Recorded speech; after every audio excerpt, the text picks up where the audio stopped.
Hello and welcome everybody to another episode of Pod Strickland. I'm your host, Shwinny Poo, and this is episode 603. How about that? As always, I'm joined by my co-host Stacy, that is at StacyPan89 on Twitter. Stacy, how you doing? It's a Victory Tuesday, and they're all Victory Tuesdays for a long fucking time, aren't they? So I'm doing pretty good. Yes, they are. Yes, they are. To quote, well, I'm not going to feel the same way, I guarantee, but to paraphrase another famous New Yorker, the Knicks could go 0 for 82, and I'd look at you like, this shit's crazy. So, yes, the Knicks are champions. I can't believe we've been doing this long that's happened. When we started this podcast, our main concern was how to maneuver in the 2021 NBA, or so the 2020 NBA draft. A lot of arguments about not taking Obi Toppin, who the Knicks ended up taking, and who they should take instead of Obi Toppin. One of them being Devin Vassell, who, we saw in the NBA Finals just now. Wasn't too great, but it's all been worth it. And we're going to talk about that journey and all of that. All that entailed the legendary Jalen Brunson game to close it out. Before we do that, just have to let you know that you can find our Patreon at patreon.com/the Strickland. If you go there, you can subscribe to the 6-star tier. That gets you access to Pod Strickland, the podcast that I host every Friday with Perez. You also get access to the Strickland Discord, where you can converse with other patrons as well as site staff. If you subscribe to the 9-star tier, you get access to Strictly NFL, a podcast hosted by Konstantin Metrikos and Luca, where they discuss, you guessed it, the NFL. And if enough of you subscribe, I don't have to do the ad read anymore. Also, thank you to our sponsor, FanDuel. FanDuel has you covered for all of your sports betting needs. Not the NBA Finals anymore, because the Knicks won the NBA Finals already. But the World Cup, Stanley Cup Finals are over. So you just got the World Cup. You got MLB regular season, their futures, all your fingertips over on FanDuel. Check that out. So the Knicks win, obviously, the championship on Sunday night or Saturday night. And it is, it was an incredible performance by Jalen Brunson in a game where, quite frankly, it felt like most of the team was, let's just say, struggling offensively, hesitant at times offensively. Karl Anthony Towns was in foul trouble all night. It certainly felt like Scott Foster was on a mission for most of the night, but again, he proves to be our good luck charm and pulling it out. But I want to zoom out a little bit, and I think what is really like kind of special about this team and how it all happened is, you go through stages of fandom, obviously, and I would be lying if I said back in like 2010, I wasn't just like, man, I don't give a shit. Like, let's just sign LeBron James and Dwayne Wade and win championships. And I don't really care how it happens. I just want to see it.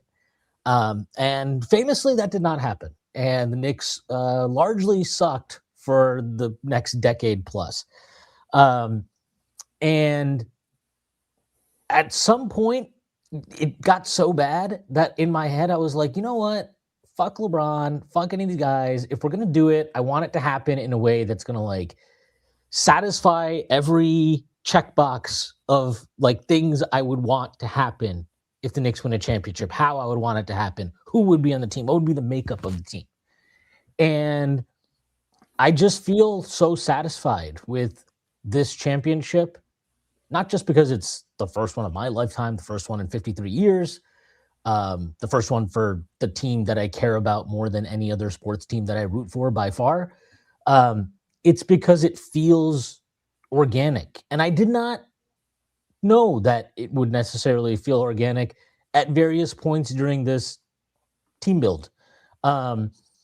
I would be lying to you. I mean, you can go back and listen to me hysterically being mad when the Knicks traded for OG Anunoby because, they gave up RJ Barrett, they gave Emmanuel Quickly.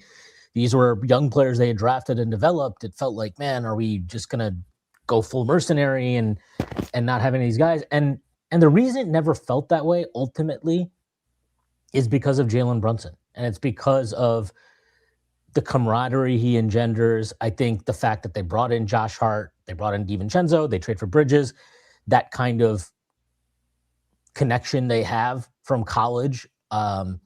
There is a collegial atmosphere, it feels like, with this team, and it has been with this team.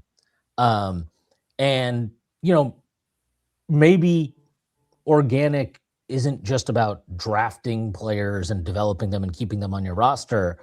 But the Knicks never made, under this front office anyway, they never really made the type of flashy move, big move that people wanted them to make, right? They didn't trade for Donovan Mitchell. They didn't push in their chips for Joel Embiid or go crazy and put everything they had on the table for Giannis at any point. They made big moves? Yeah, of course. You traded for OG. You gave up all your picks for Bridges. You make a consolidation final move for Karl Anthony Towns. Of course, they've made big moves. But these were not really the moves that people would have put on them to make. But they went about it in constructing a well-rounded roster, a roster that had the ability to be not just productive, but as we saw, flat out dominant on both ends of the floor. A team that complemented each other, a team filled with personalities that play for each other, that care for each other. And there's no quantifiable value to stuff like that, right? How does it, what's the value of having 10, 12, 15 guys who are willing and open to sacrificing for each other and genuinely, at least on the surface, seem to like each other?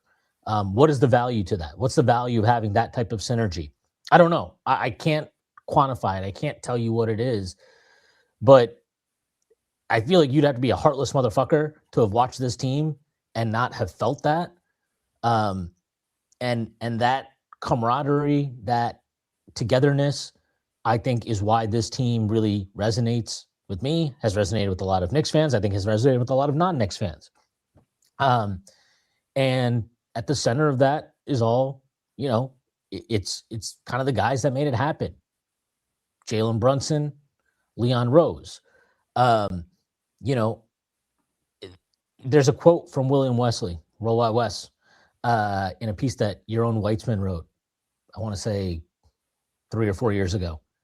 And basically in it, he says, I don't remember the exact quote, but it's like, is this the one that wrote about it was when? No, it's a different one. It's a different one.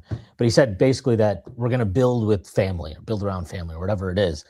And when you look at this team and you look at the makeup of it and how it's happened, it does feel like that.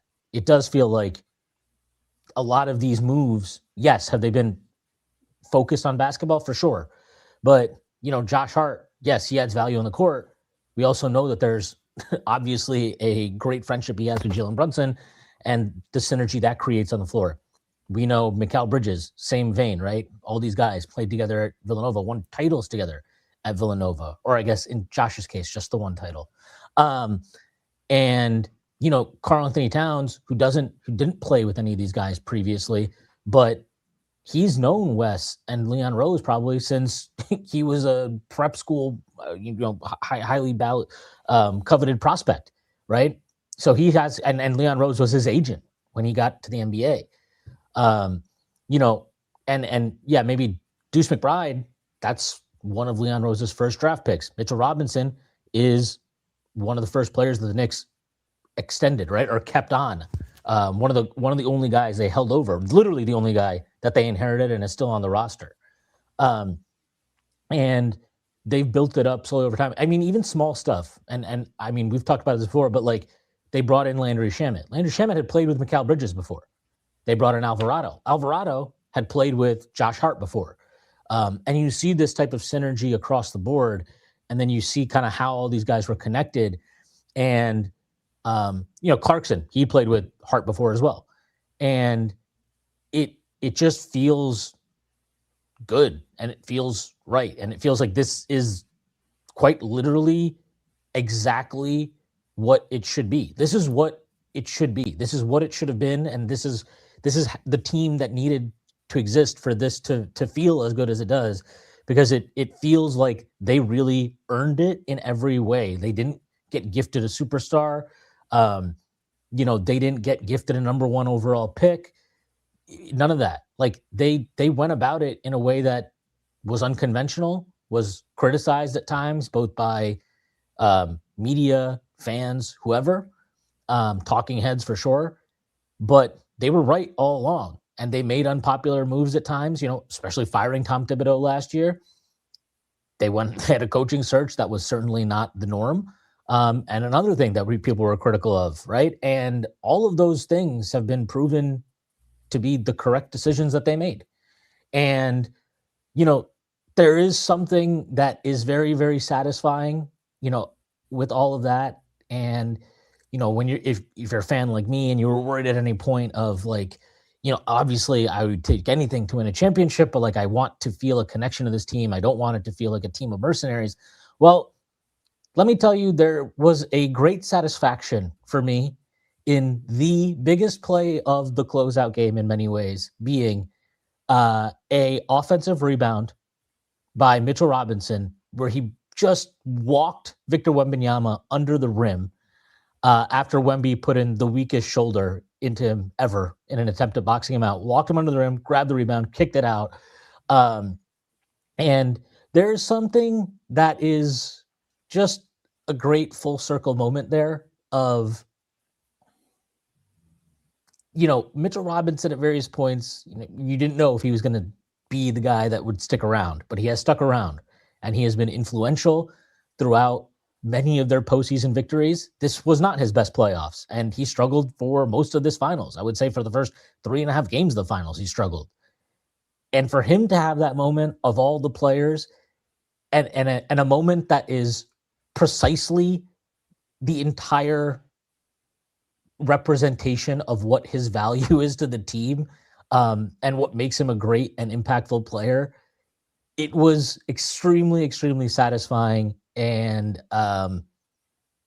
it was perfect. It was really, really perfect. And that's the way I would describe this championship run. And this team is not perfect in the sense of it's the perfect team, but it became the perfect team. It became a team that was greater than the sum of its parts. And it's a team that was, I don't care what anybody says, to me, there is a right way and a wrong way of building teams and chasing after championships. And it's why a lot of teams don't succeed, even when they make big moves that you think should work. The Knicks went about it the right way. They were patient. They were methodical. They marched to the beat of their own drum, right? They didn't succumb to media pressure at various points when that would have been the easy thing to do. And it just feels like this was their moment. They captured the moment, and they captured it because they were led by individuals like Jalen Brunson and Leon Rose, who, they didn't ever take away from the atmosphere of the team. They just kept building it and building it and building it, building up the culture, building up the vibes. And it culminated with this. And, what else can you want as a fan than what we just watched for what? I think you said it the other day. They lost one game in the last 51 days. What else could you possibly want? And you win 4 finals games. It's a gentleman's sweep. Shout out Matt Miranda. I took that. He's the one who said that. But yeah, go ahead, sorry. Yeah. They won in a gentleman's sweep, but all 4 finals victories you can just fucking watch and enjoy the shit out of, because they're all just classic, like, awesome crunch time wins. And everybody had moments, right? Everybody contributed, everybody chipped in. And then we would all be lying. Would I have ultimately cared if like OG Anunoby or Karl Anthony Towns won the finals MVP? No. I'd have been like, cool, man. We won the championship. I'm good. Is there an extra satisfaction that comes with your team wins the finals and a guy that many have doubted, who we have talked about, has an all-time closeout game against probably a defense that will, and maybe already is, one of the best of the generation, of this era anyway, to do what he did, 45 points, 10 in a row at one point in the fourth quarter, 15 total, matching Michael Jordan as the only guards to have that type of scoring production in a closeout game. Is that the perfect kind of capstone to this team? Yeah, it is. It's the perfect cherry on top, and I couldn't have written a better story if I even fucking tried, Stacey. One thing that defines this team and has defined it for a while, they seem to respond really well to adversity. Wouldn't you say that? Like that might be I their would. biggest strength. They went down. In fact, it ended up 5-3 in the last two playoffs. 5-3. That's the record. 5-3 when they're down 20 plus points. I think that's been said quite a bit. Two of those wins were at Boston Garden, and then one was in the NBA Finals, the most historic comeback ever. It's funny, we're down 16 in the championship game, and we don't talk about that comeback as a comeback because they kind of were game 4 just made that. I mean, we don't think about that Cleveland comeback, how crazy it was. And now it's kind of a little bit of an afterthought compared to game 4. I mean, I think that this has kind of been their identity for a while. I do want to focus on. So I do think the comeback aspect in San Antonio is a little bit, I don't want to say reductive, but and I don't think it was part of the plan, but I think there was a pattern there, right? The Spurs were wearing down late in games, but the Knicks were also not allowing them to rest Wemby because they wouldn't completely drop the rope. But this is a team that's been doing it for a couple of years, and I think for all of the credit we've given Mike Brown for, for the new, we talked about, we need to modernize the offense, more versatility, go deep into the bench. Get more guys involved. At the end of the day, they closed out a series holding a team to 90 points with Jalen Brunson doing the bulk of the work on ISO, right? But so what my point is, it's not that obviously the changes didn't matter, but for all of the credit that Mike Brown deservedly gets for adapting and making the team better, they're helping them get to this level, helping them get to the next step. He did retain a lot of the good things that I think even Tibbs critics would say, right? The team got even better on defense, and they still had kind of the grit that they had from those teams. They just were a little bit fresher and more experienced. But I think over the court, just think about all of the narratives, and as we've seen over the past couple of days, shout out Mikal Bridges. The players do know what they are locked in. We've seen them all playoffs long, just locked in. And, they don't Brunson has never addressed, narratives or specific people. He went on Stephen A personally apologized to him, but that's something he's never talked about, but he did. And, Bridges said on his, very entertaining Instagram live, that, yeah, Brunson is aware of those comments. And I think that, yeah, they add fuel to the fire. But this team just every player on this team destroyed every single narrative, and they were not shy about it after the job was done. The way it should be, right? Do your talking, let your play do the talking, and then you can say whatever the fuck you want. In the post-game press conference, Mikal Bridges and his teammates, Puck Torty and DRR were saying, fuck them picks. Now is the time you can say it, right? You can say all that shit now. This doesn't matter. Nobody can say anything. Even before, you, I didn't care, right? If they could have given, Jameson, the Trey Jameson, the fucking Finals MVP for all I cared, right? But 45 in Game 7, maybe. I wasn't alive for the only other competition. It's the greatest Knicks performance in a playoff Knicks performance period in a game I've seen. And the only other one, so 36-19. I'm not going to argue with OGs who want to say that that's the greatest, but it's at worst number 2 all time. Every narrative, Cat, right? Too soft, can't win with him. The foul trouble, not a great Game 5, but all playoffs long, he shattered that narrative. Mikal Bridges, fuck them picks, hits clutch shots. San Antonio maybe wasn't his best series, still plays tough defense. OG just became an insane scorer this playoffs. finishing around the rim, playing with just an edge. And then, apparently for the first time ever consuming alcohol, which was really fun to see the after effects of. Um, Yeah, he looked great. but to your but to your point, That's all I'm still fine. That's what I'll be looking like after the parade, man. well, yeah, but it shatters. They've shattered every narrative. It's so satisfying. They fit every cliche, man. To your point, they really seem to like each other. It's a true. I mean, it's like a fucking Disney movie. Sorry, like I'm sure every fan feels this way about their team when they win the finals. Right? We haven't had that too much, right?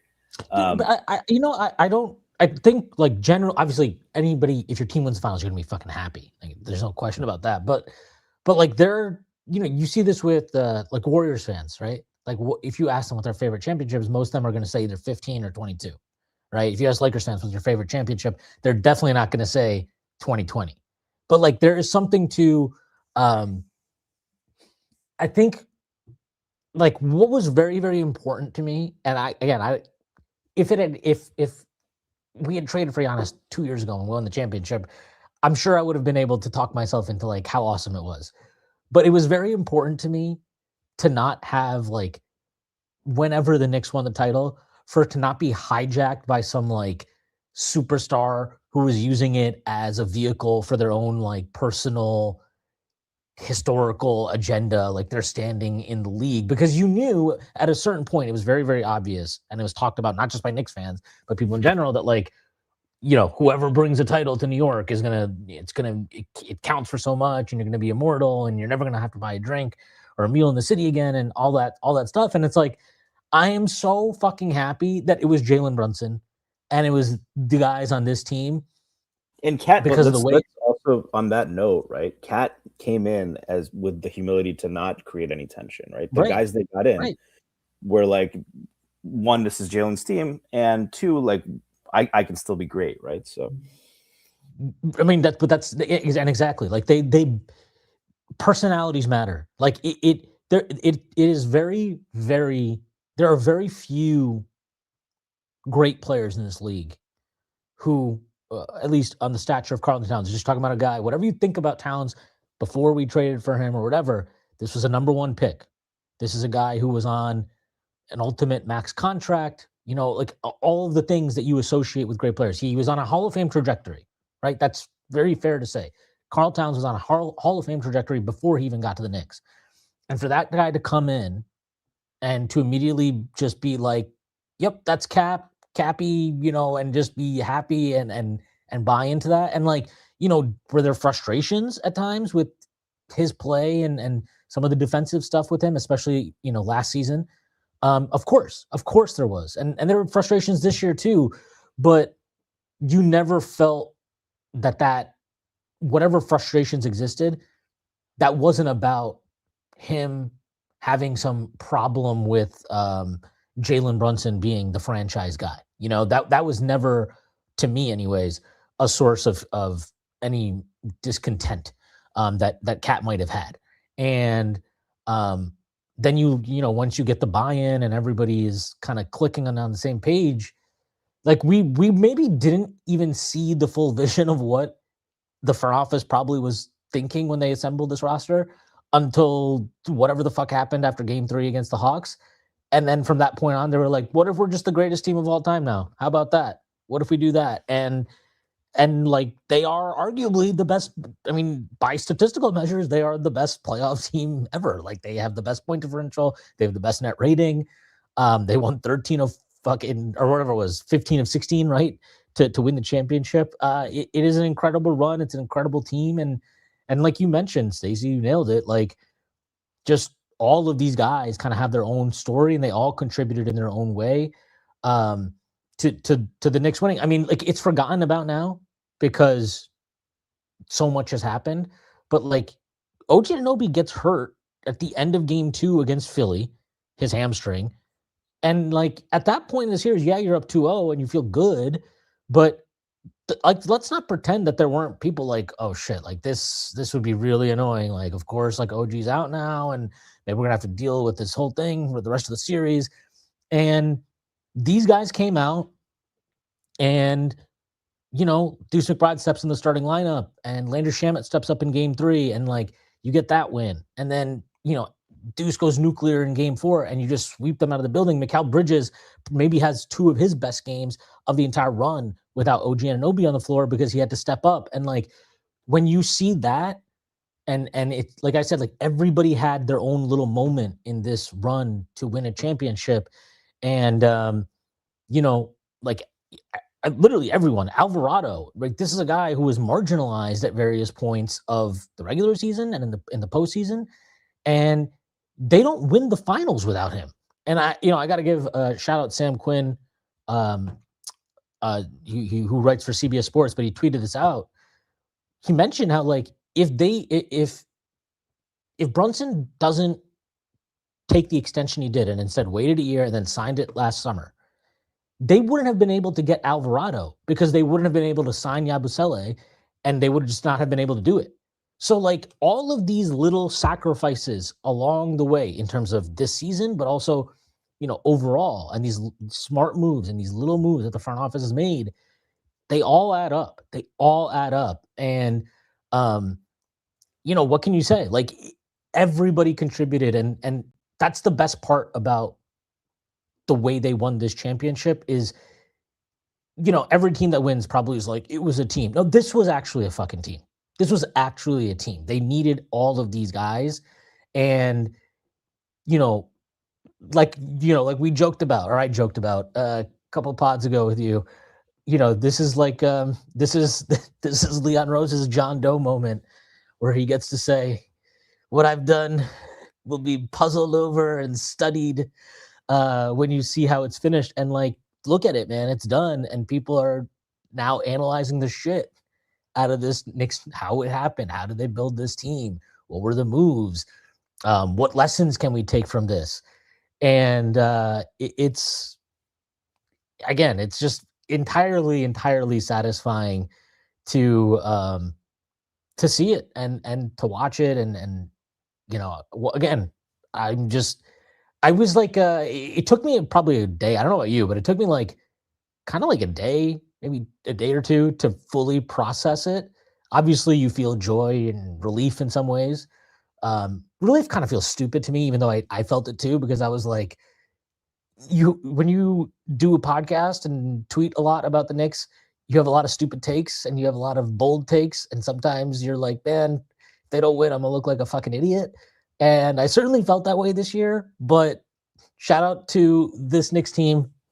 They defended my honor. And like, so you fully process it, but at some point, I don't know, like Sunday night, Monday morning, or whatever it was, you kind of I was just sitting there and I was like, you know what? I just feel like entirely content.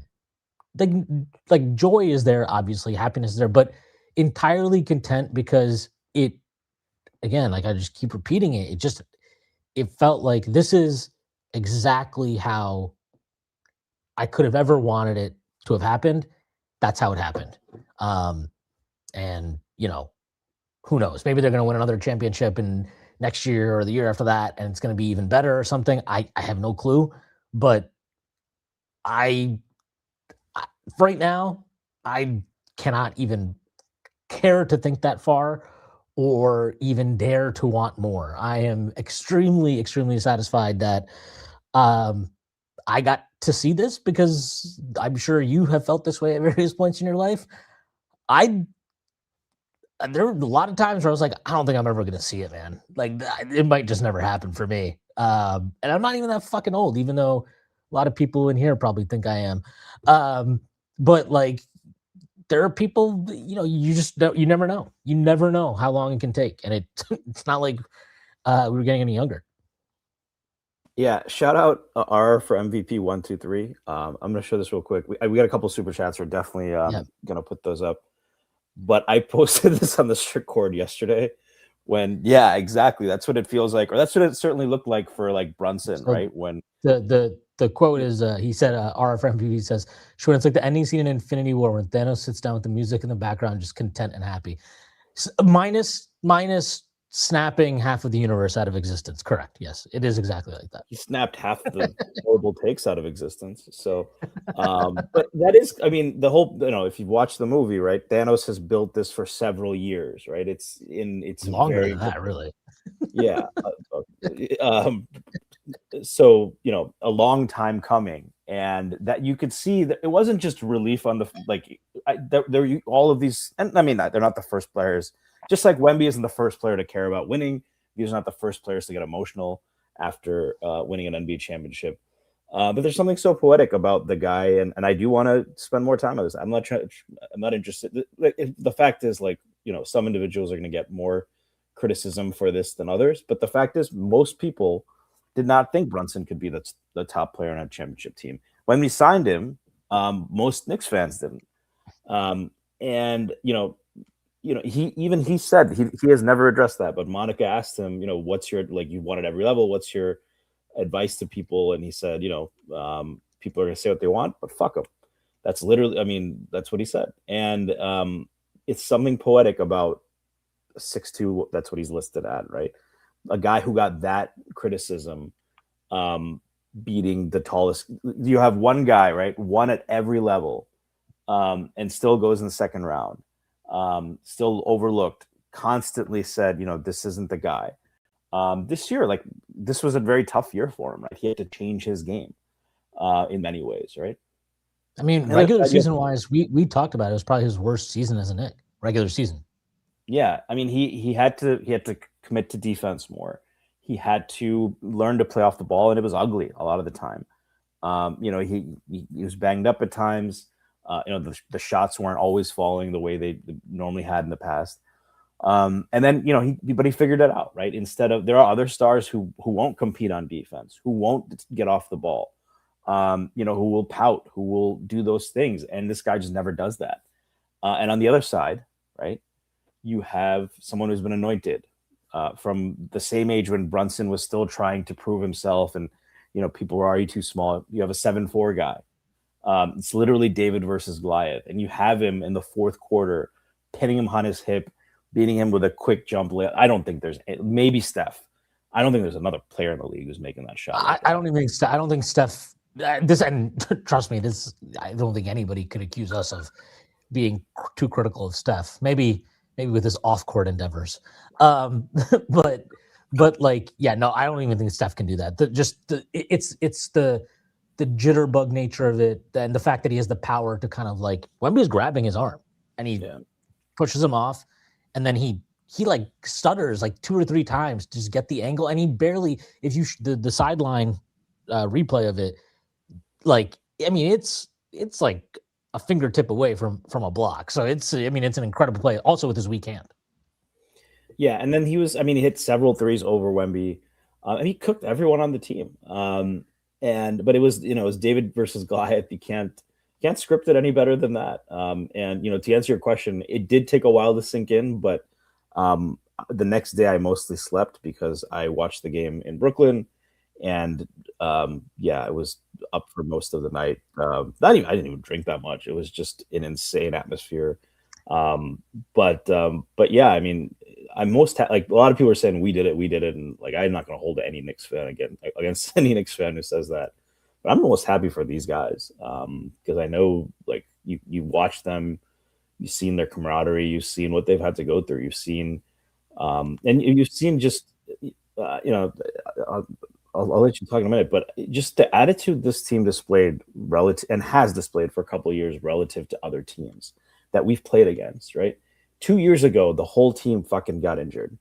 And they asked Brunson, right after he broke his hand, in Game 7, unfortunate series, they needed Andrew Nembhard. I'm not taking away anything from the Pacers, right? But it was, if you're a Knicks fan, it felt very disheartening. And we really should have won that. And they asked Brunson, is the season a success? They got the 2 seed, they won 50 games. They won against Philadelphia. They beat Joel Embiid. They proved a lot of people wrong then, to be honest. You talk about the Michael Jordan comps. Brunson series and all the 40-point games was only Jordan was the other guy to do that. And he says this series did we make the finals? Did we get close? No, then this series was a failure.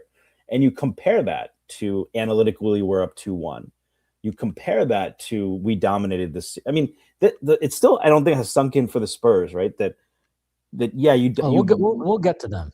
We'll get to them. Don't you worry. were ahead for most of the series, but there was a pattern in how the games unfolded, and there are very clear reasons for that.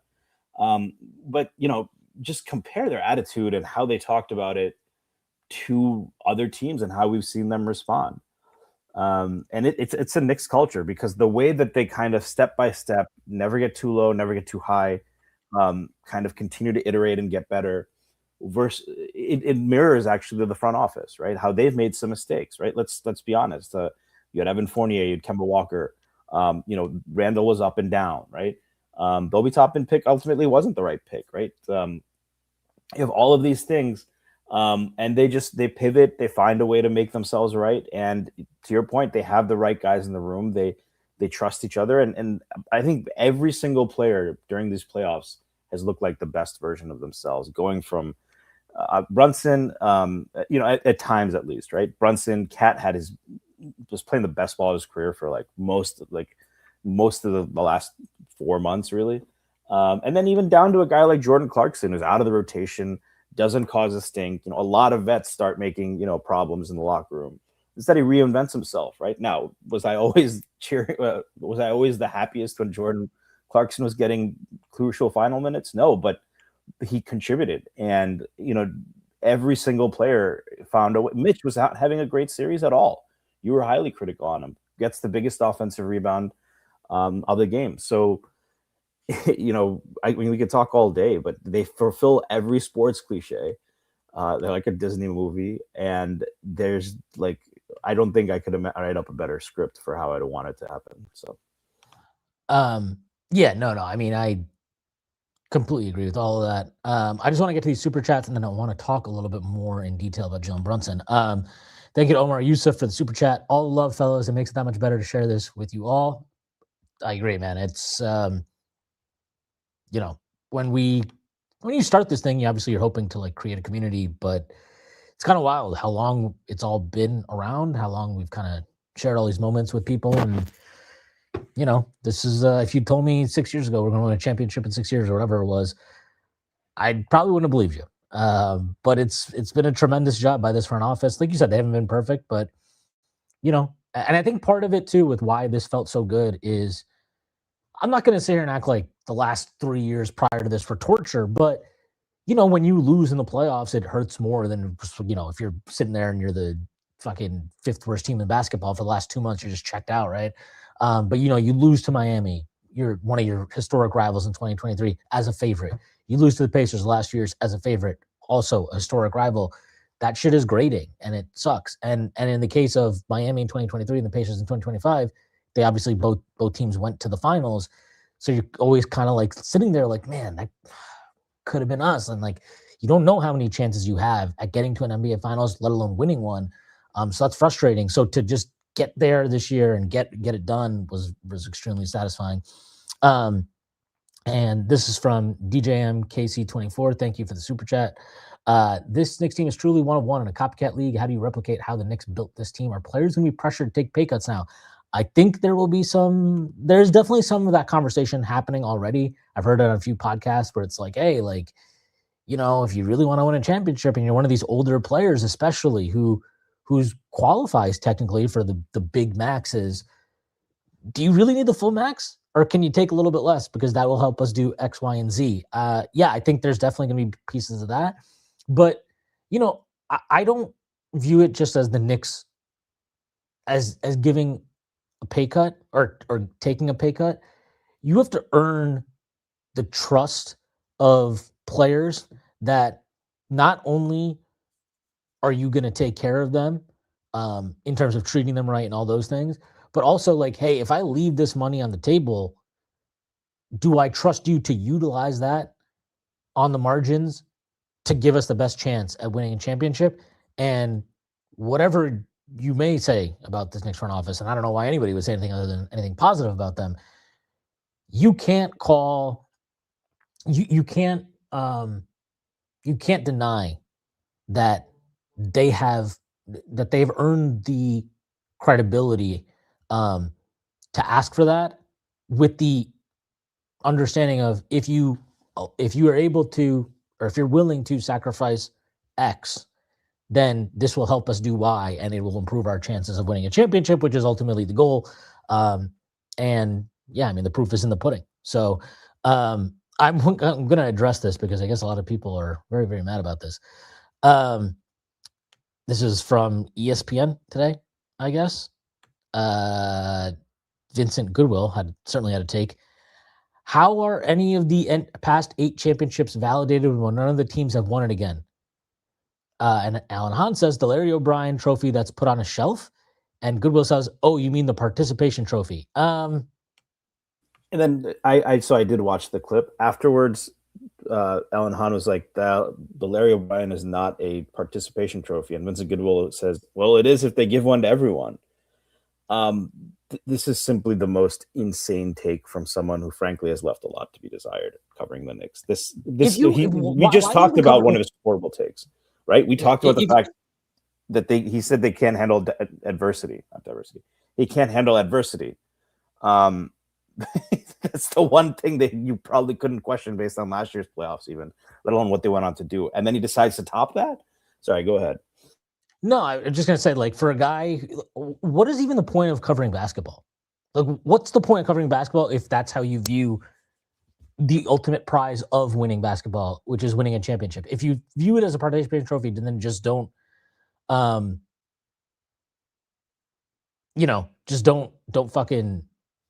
cover it. Go cover the NFL. Like, I also like but parody's great in the NFL. That's like what everybody loves. By the way, the most bullshit take of all time is that the NFL has great parody. That's just not true at all.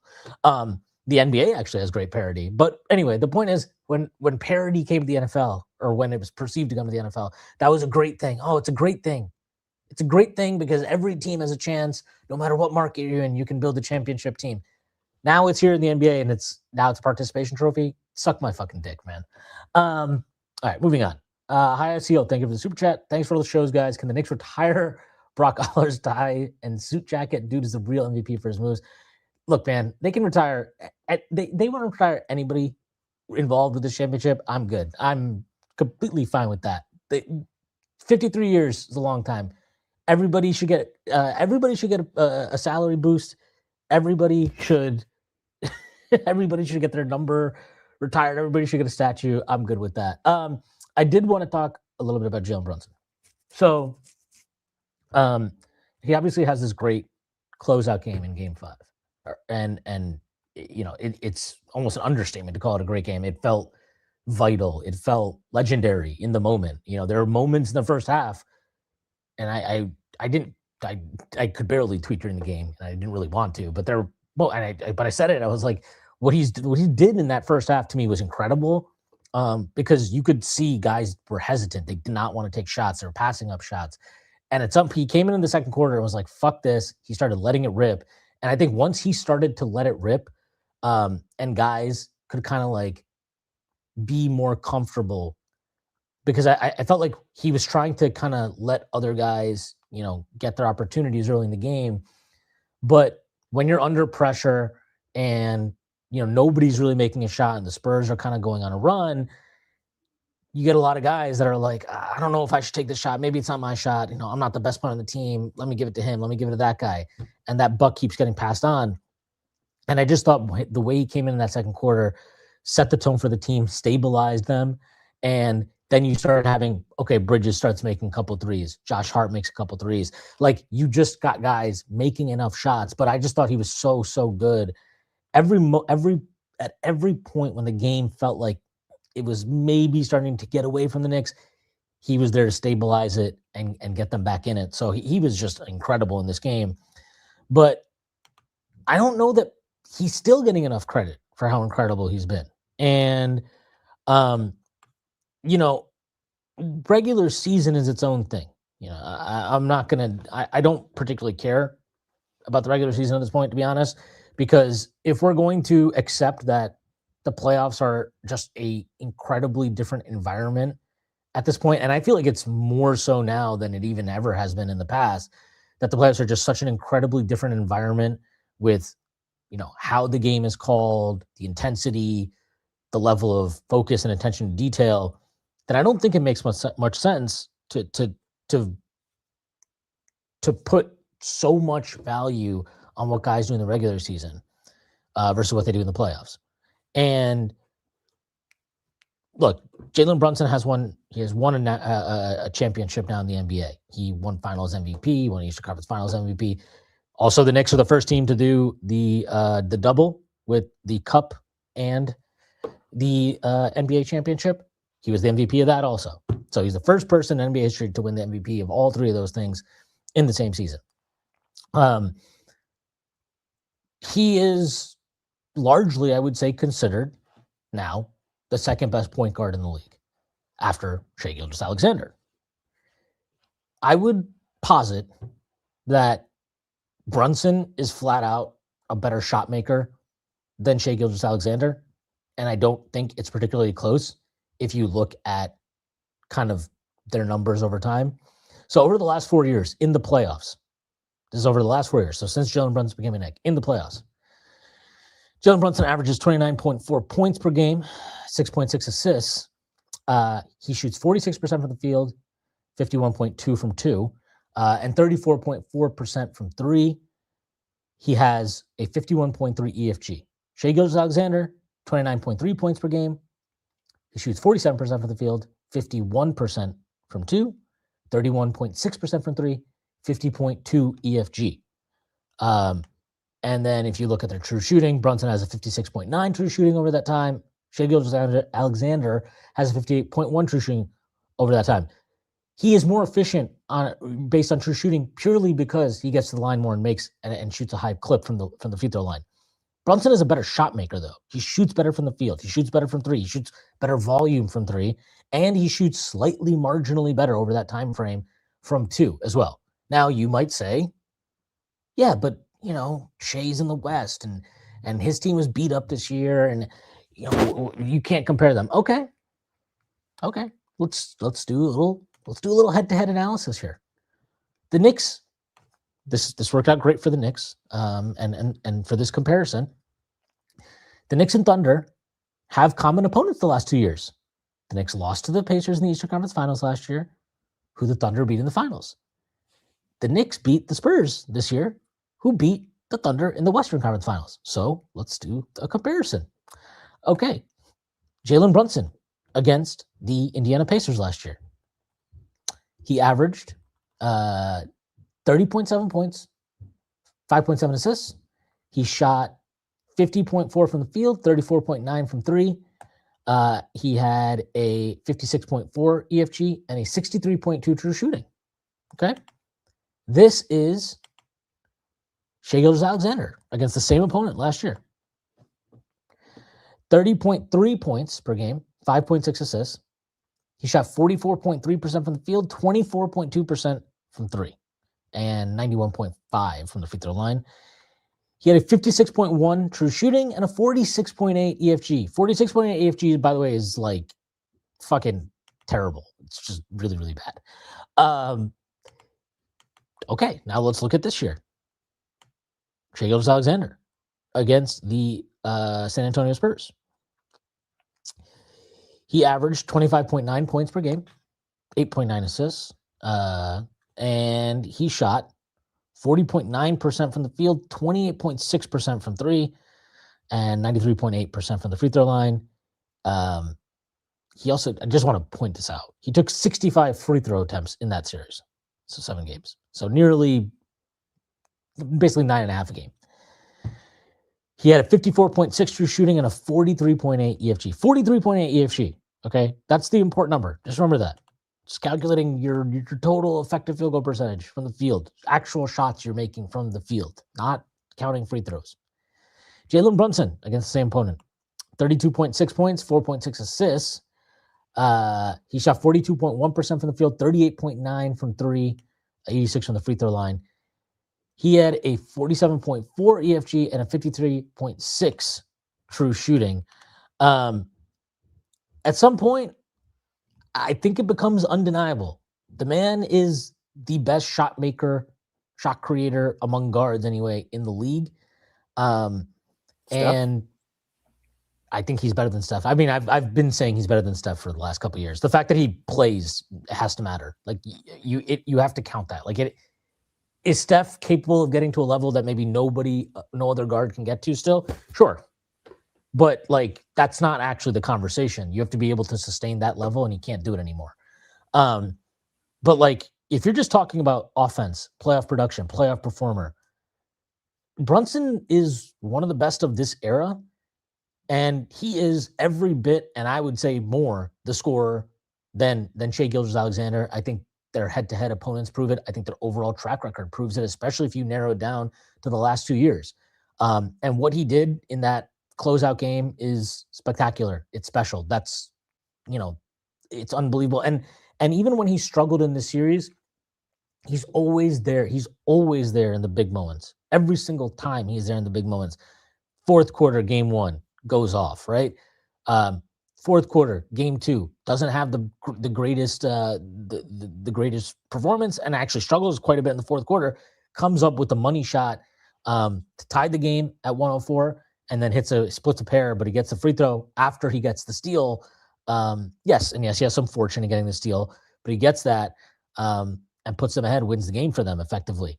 And even in game 1, right, the biggest play of the game is him creating an offensive rebound that Bridges grabs, and then spacing out the three-point line, nailing a three when the Knicks were kind of really, really struggling.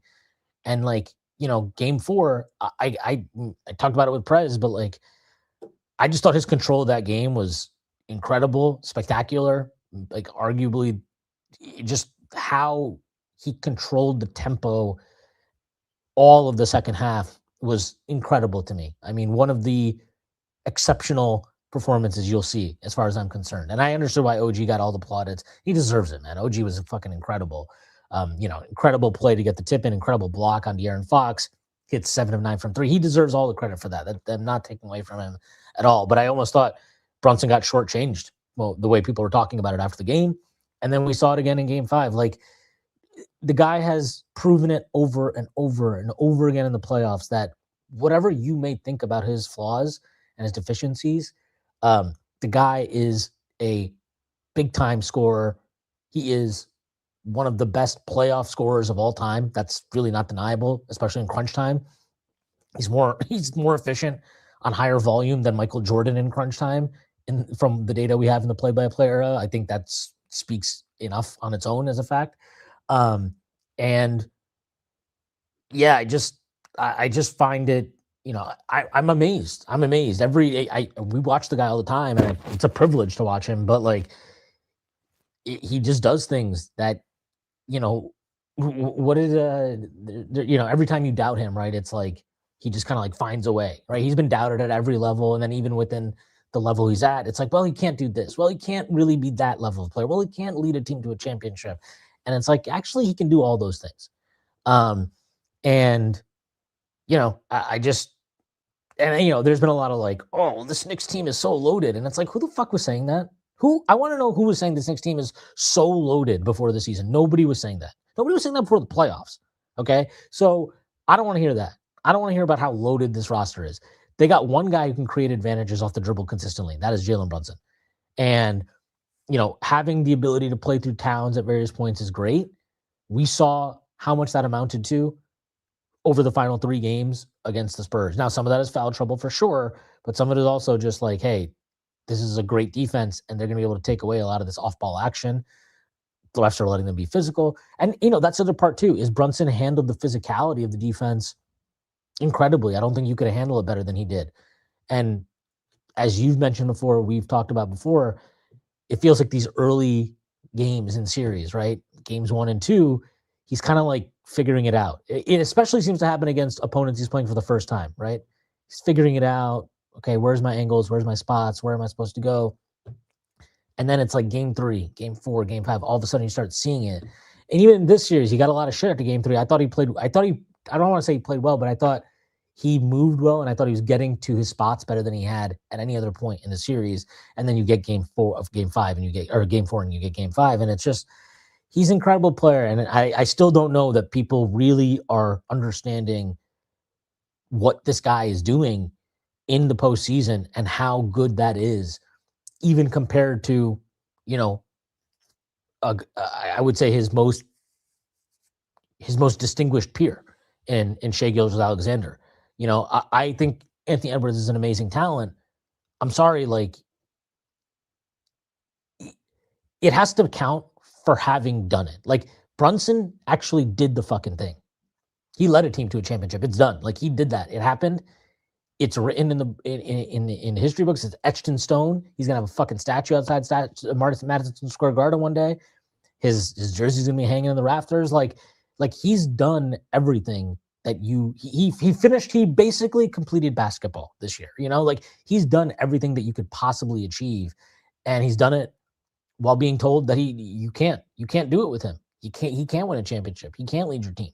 And he said, no, you can. Fuck you. And he proved it. And he proved it, like you mentioned, he proved it against, in fitting fashion, the biggest guy in the league, right? The greatest defensive force of all time, potentially.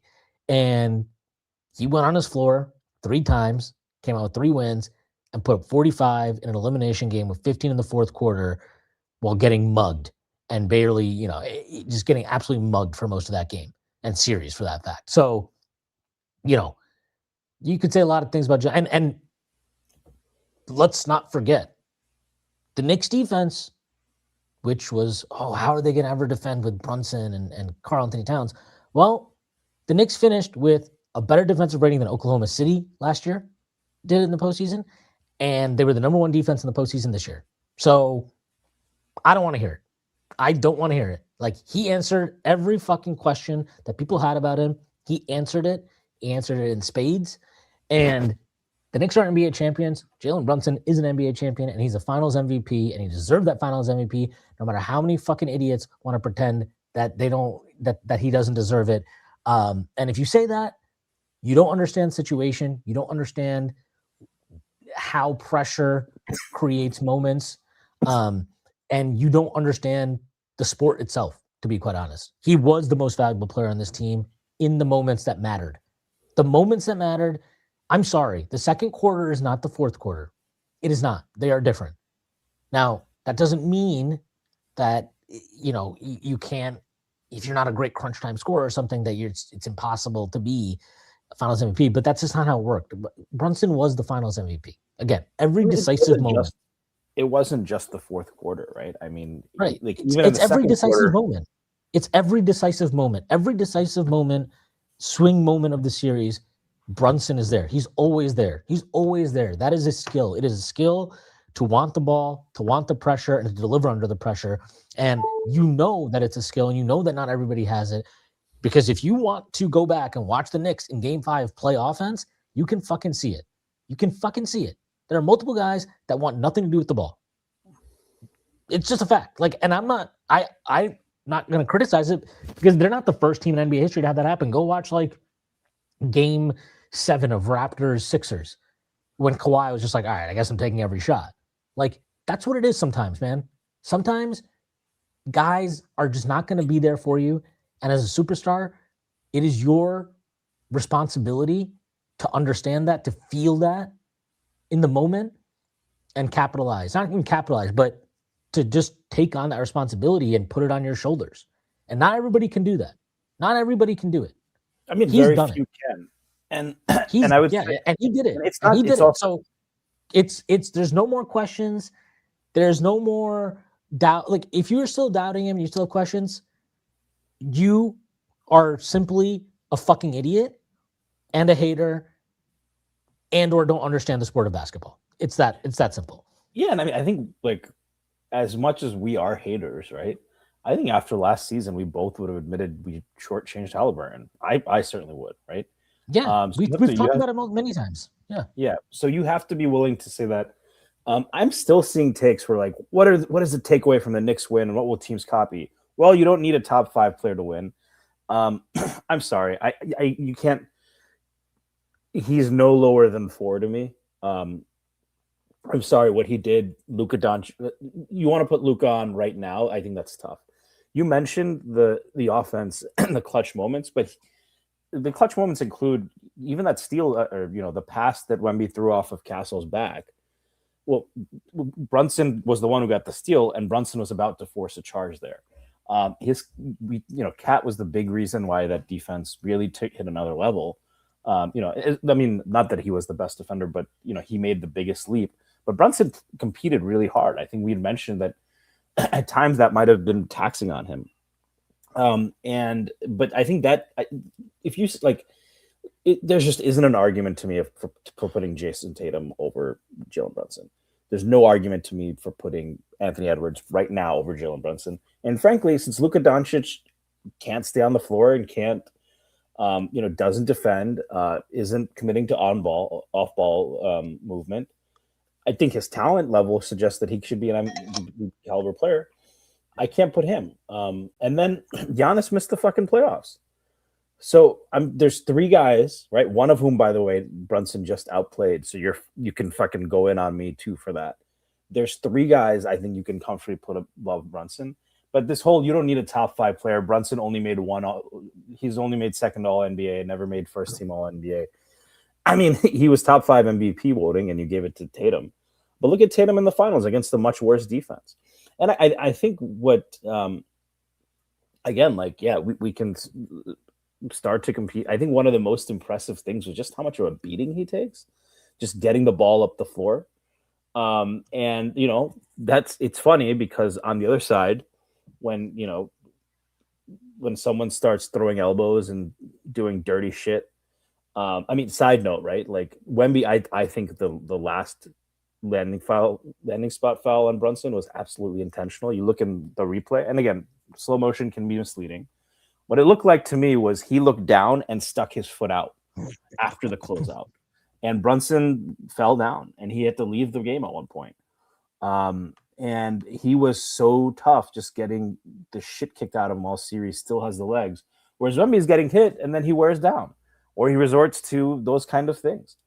And most stars do, and we've seen that happen to Brunson at times, right? The Pacers wore him down a little bit with ball pressure.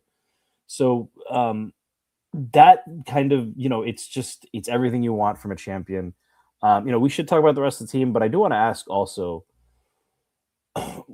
where does I think that this puts him ahead of Ewing all time on the Knicks. I will defer again to the OGs, and Willis Reed actually won MVP. Clyde got 2 rings and was a star for a longer period of time. And I think it does matter to me personally that Clyde's been the voice of the Knicks for my entire life. But I'm curious, where you put Brunson now all time on the Knicks. I think he has a case for top, certainly 75 player of all time. Dame was on it, and I think what Brunson's did, Dame never did. So at least top 75 all time. But on the Knicks, I'm curious, where you think this puts him. I've thought about this quite a bit. I'd really have to sit down and think about it in even greater detail than I have. But Clyde had Reed had Clyde. Ewing had nobody, but Ewing never got it done. Brunson has Cat. I don't think Cat is Reed or necessarily Clyde. And Brunson, I'm sorry, winning in 70 and 73, there isn't the same pressure because there wasn't that long of a drought, and the sport itself wasn't as popular as it is now. And, forgetting even if it was, maybe I'm totally wrong on that. You're talking about the social media aspect and just all of the media attention that comes with playing in New York. And again, the pressure of this 53-year thing hanging over your head, it counts for a lot. I don't know. With Clyde, it's always weird because it's not just a playing career with Clyde, right? He represents more than just what he did as a player. He's the number 1 franchise icon because of, him staying on with the team as a commentator and everything. So I don't know. I think with Reed and Clyde, maybe I have to talk to some of the old heads and get their thoughts on it. But my thought process has always been Reed was an actual MVP player. He won MVP. He's the only player in Knicks history to win MVP. He won Finals MVP both times. It's kind of crazy he won in 1970, to be honest, given that Clyde did what he did in Game 7. I think he's always a little bitter about that. But, I don't know. I think you have to put him number 2 or number 3 right now. I don't know about number 1. I feel like you need he needs to have a few more years because it can't just be that you won the title in some ways when you're comparing it to other guys who won the title. But I love Patrick Ewing, and even before they won the title this year, and even when they were on the verge of winning the title, I probably would have said like, I don't know if you could just put him ahead of Patrick, but like now they did it and the circumstances and how he performed and all that, I'm gonna put him ahead of Patrick. I'm gonna put him ahead of, and I think he's like number 3 minimum. And then if you want to put him 1 or 2 or 3, that's up to you.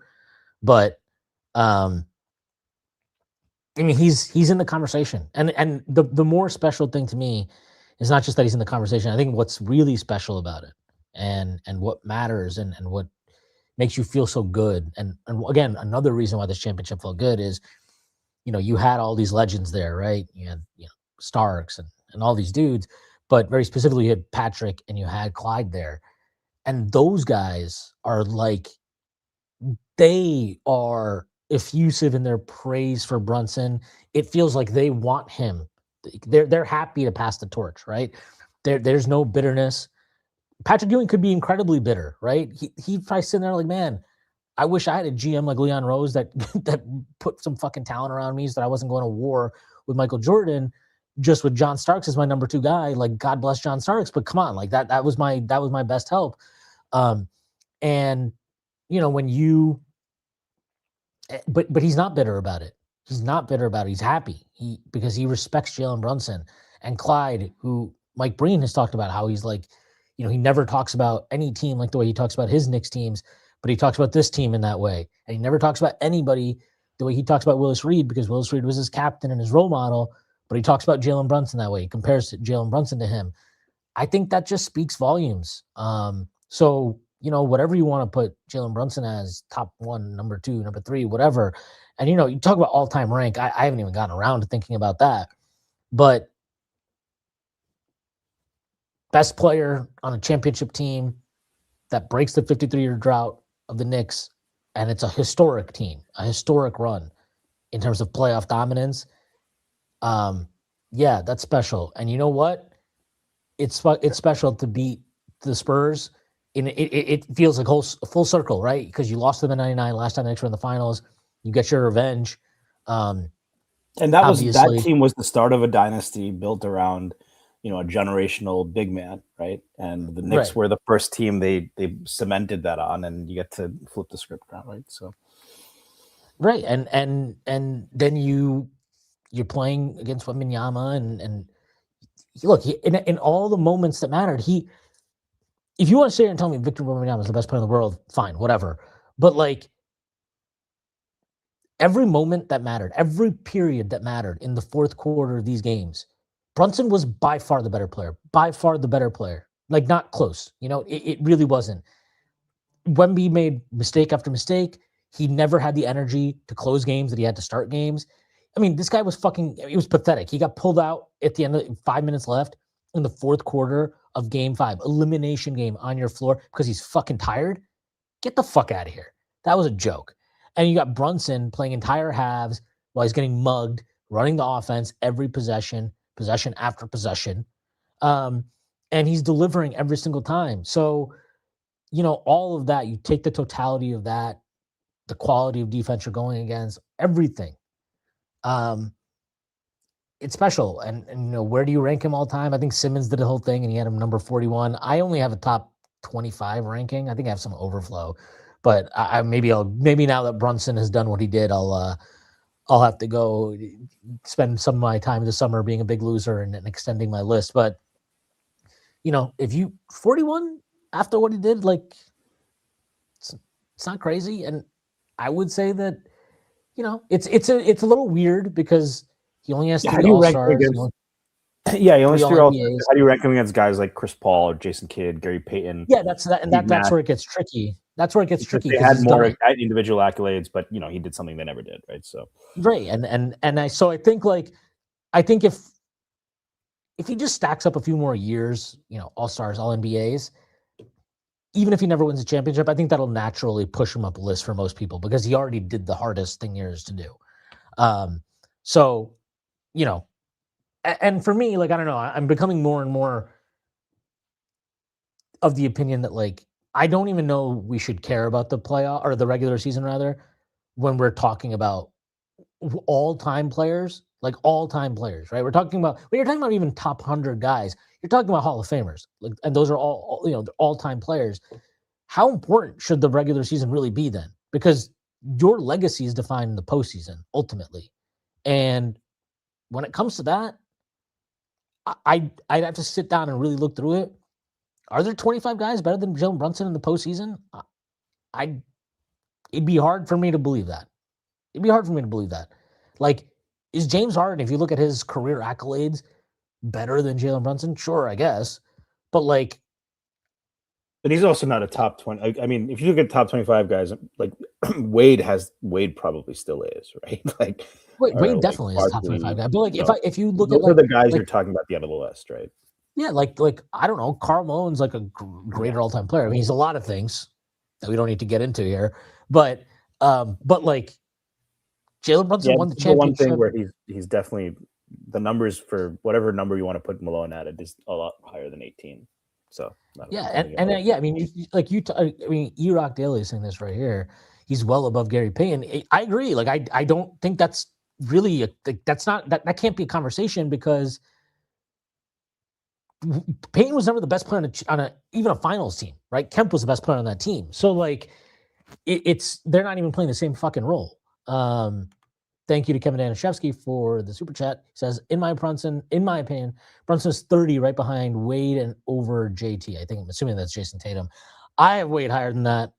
But that's fine. Like, I mean, I haven't sat down and like I have a top 25. I don't have a 50 or whatever, but he's in the conversation with a lot of guys now because of what he did. He's in rarefied air. And I think it also matters that like he came here when the Knicks, I wouldn't say they were a joke by that point, but they were not taken as like a serious anything.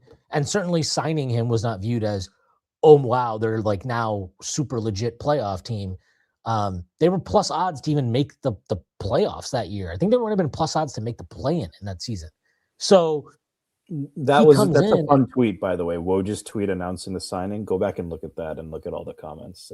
I know it's always fun, always but good. right now, yeah, it's but even more. And so like he comes in and he immediately like he puts a stamp on the team, right? There's like a level of performance they get to, seriousness, and then as a front office, because this guy is delivering at that level, you're able to make more decisive maneuvers, and you got to give the front office a lot of respect too, because once they kind of realize that by the end of that season, like, okay, Brunson is a dude, and he's not.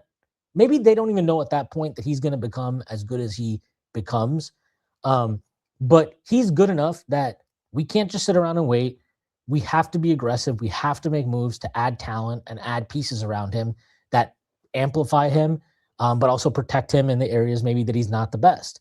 And that's when you start pushing chips in, right? You trade for OG Anunoby and you trade all your picks for Bridges and you trade the rest of whatever the fuck you have for Karl Anthony Towns. And then you're finally like, you make an Eastern Conference Finals, and then you make the hardest decision in some ways, which is to fire Tom Thibodeau and hire Mike Brown. Like they did all that, but they did all that because of the confidence that Jalen Brunson, allowed them to have in him. And that's part of it too. Like I don't know that you can compare what he's done to anything, because I don't think there's anything like a New York Knicks team with a 53-year title drought. Like there's nothing like that. There's nothing like that in the history of the NBA. There's nothing like that. The fucking Lakers went like 10 years or whatever it was without a championship, and their fans were acting like they were, fucking holy shit, well, how horrible it's been. We were in the lottery for 4 straight years and our pick magically jumped every fucking year. Like, fuck off. There are all these fan bases that act tortured, but like I don't really think we're ever tortured the way Knicks fans have been tortured. And Brunson had to kind of inherit that trauma, right? Like the all of everything that does. Knicks fans PTSD has been real. Every time you're like, oh, we The conquered the bounce was just Celtics. a year ago. The fucking Yeah, bounce. that's Like, what I I'm remember saying. last Like year I you, said that was the worst loss of Knicks history, or that I'd watched, sorry. That was the worst loss I'd ever seen.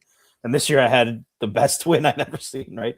So, yeah, sorry, go ahead, but, uh no, it's that's the yeah, like even that, right? You vanquish the Celtics, you're like, and you're 2 minutes away in that game from like taking a 1-0 lead, and it felt like a very commanding victory. It was a command. It should have been a commanding victory, and then that all of that happens, and you're like, the PTSD kicks in, and he's had to deal with that, and you know internalize it and use it fuel however he can. But like, I just can't say enough about him, man. He's the franchise player that it's the coolest story ever. Nobody can deny it. It's the coolest story ever for a guy like that to lead a team to an NBA championship as a career underdog. You know, a undersized player for what we typically imagine a player should be and looks like to lead you to a championship team, and he conducts himself in the best ways. Like he's just he's awesome. He's authentic. And I thought his interview after the game was perfect, right? Because it was real. It was not put on. He didn't have something in his head that he planned on saying prior to coming to it. It was everything. Again, it was everything you could have wanted it to be. And yeah, I'm just happy to be a fan of a team that Jalen Brunson plays for and be the captain of. And it's really cool. It's cool to see a plan come together. And again, in like that fourth quarter of game 5, like you could just feel he grabbed it. Like he could sense the moment. He grabbed it. And once he made that layup on Wemby, I don't know about you, but for me, I I was like pretty confident they were gonna win. I think even in the Discord during the second quarter, I was like, once he got going and then you started seeing Bridges and Hart make some shots, I was like, yo, I think the Nova boys are bringing this home tonight. Um, and it's just cool that like they feed off of each other in that way. But that's the synergy we talked about earlier at the top, where it's like they have something that is unique. And it's not just like they fit well together as basketball players. There's something different there. Those guys, Josh Hart, rare genuine moment of his where he was not clowning around, right? He's talking about how like it's a brotherhood with them and they're gonna be brothers for life. And now this is like a different thing. But that's what it felt like. It felt like in that moment, they kind of saw Brunson going. They're like, all right, we gotta go help our brother, right? And again, that fourth quarter though is just his sense of the moment. Not everybody has that, and it's I don't know how you develop it. I don't know if it can be developed, but like you can't watch that fourth quarter. I'm sorry, you just cannot watch that fourth quarter and tell me that guys like Harden or fucking Malone or Durant or whoever, um, that they have that in them because I'm sorry, like I've never seen it. I've never seen it like that. I've never seen it like that, and not just that one time, right? It's just consistently, time after time after time. Um, yeah, where you could fucking tell me you ranked him 10th all time at this point. I'd be like, yep, that sounds good to me. Um, but he's he's a special player, and stories matter, narratives matter. Like, there's a reason why like the Dirk title to me counts a lot for his legacy and kind of his standing in the game. This is a great title. Like, this is a great title, and the way it happened is great, and the city it happened in, for the team it happened in, with everything that all of the baggage that comes with that is special. And um, yeah, like I don't know what else to say. It's just it's the coolest. It's like, again, if I could have come up with a way for the Knicks to win a title, I couldn't have even dreamt this up. And also, I will say, last thing, as much as I hate the Spurs, and we will have to talk about the Spurs a little bit here, um, is like I expect the Spurs team to be back in a finals at some point. I expect them to win a couple of finals. I think this ring is going to age quite well. I think it will age quite well because of the opponent they played. Similar to how Dirks aged quite well because not only did they go on a great run through a bunch of teams in the West, they beat the Heatles, who then went to go on to win 2 titles in a row. Um, Now, I don't know that the Spurs are going to win 2 titles in a row, but I do think they will probably win 2 or 3 titles with Victor Wembanyama. So it will age well, and that will be good for us. Just a couple things I wanted to mention before we talk a little bit about the Spurs. Um, just one very specific thing is Shamit. I want to give this guy so much fucking credit, man. He hits a three early in the fourth quarter when the Knicks are just searching for any type of offense. Hits a layup, gets hurt on the layup. It looks like he's probably out for the game. And honestly, at that point, I was like, man, if we even get to a game 6 here, like, I don't know that Shamit's gonna be able to go. This fucking guy was on the floor at the end of the game. He comes back in the game and closes it out. Like, his level of toughness is, I don't think we give, and it's like, you get lost because there's so many things to talk about with the basketball team. Who the fuck's going to sit there and focus on Landry Shamet? But like, his toughness is really incredible, man. This guy has come back from like two separate separated shoulders for the Knicks and come back, and you don't feel that he plays with any level of hesitancy. No, he goes through screens with no. Yeah, like, he is one of the best screen navigators, and he often pays the price. But right, yeah. I just wanted to shout him out because I think it's like it's going to get lost, and we're not going to remember that over time. But like, just to do that is awesome, and it's it's exemplary of the team that the Knicks have built, right? Where guys fight through things for each other, and we already mentioned the Mitchell Robinson thing, but yeah, him just it doesn't matter now that he broke his hand. It certainly felt like it mattered through a lot of this series when he was just not effective for a lot of it. But when he needed to be really good, he was really good, and they needed him in this game because Towns was constantly in foul trouble, and Mitchell Robinson had to do a lot of the heavy lifting. And man, he was like a fucking oak tree on that last offensive possession. He was like an ent. He was an ent, and Wemby was like a little one of the orcs running around. It was. He just bullied him, and there's always like a great satisfaction in physically overpowering your opponent, but especially in that specific instance, it felt really good. It felt really, really good. And yeah, I mean, look, Josh Hart. I thought Josh Hart, not his greatest game, but I thought he made some gutty shots, and his compete level was off the charts as per usual. Bridges, again, I thought. Again, not his greatest game and not his greatest series after game 2, but he was really, really competing. What else is there to say? You win as a team, and this team did it in all the ways that you could have possibly ever wanted.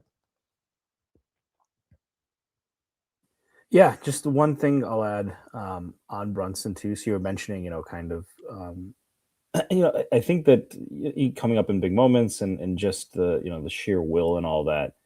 And it's interesting because like oftentimes like I don't I people like they want it more. They just these kind of platitudes. I often try to be like, no, there's reasons behind that, right? And especially with Brunson, because people are like he's kind of a try hard or whatever. Like no, there's real skill behind it, right? It's not that he's not athletic. He has great balance and deceleration. And Wemby's the only player. He's the first player in the NBA to actually care about trying hard. Yeah, but I that's where I'm going with it. Where it's like a lot of it, as much as like we love to like say like no, bro, it's a lot of skill. There's a lot of reason behind this stuff, right? There's this episode of First Take where Mark Cuban went on and kind of dressed down Skip for some of his reductive like LeBron hate. Where like yeah, everyone wants it in the finals. But at some point, it comes down with Brunson to he just has that dog in him. And sometimes that is what it is, and it's a thing I'm hesitant usually to use in my analysis. But what else can you say, man? That's what it is. It's like this whole team has this dog in him. Yeah, it's like that tweet. I don't forget who it was, but it was like, playoff basketball isn't about advanced stats. It's not about impact metrics. It's about not being a bitch. and that's you can say a lot of things about this team, but they're certainly not that. This is a great one. This is a great one. Brandon Williams. Shout out to Huck Porty for closing out to the 3-point line, then recovering back to block Cornette. Kudos to him for staying ready throughout the playoffs. I agree, man.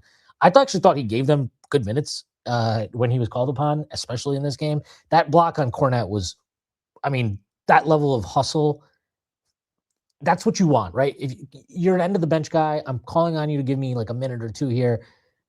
Empty the fucking tank. And just empty the tank. And he gave you everything he had in that moment. So kudos to him. Kiva says, I guess we're not going to get any classic Schwinn rants for a long time. Those are legendary.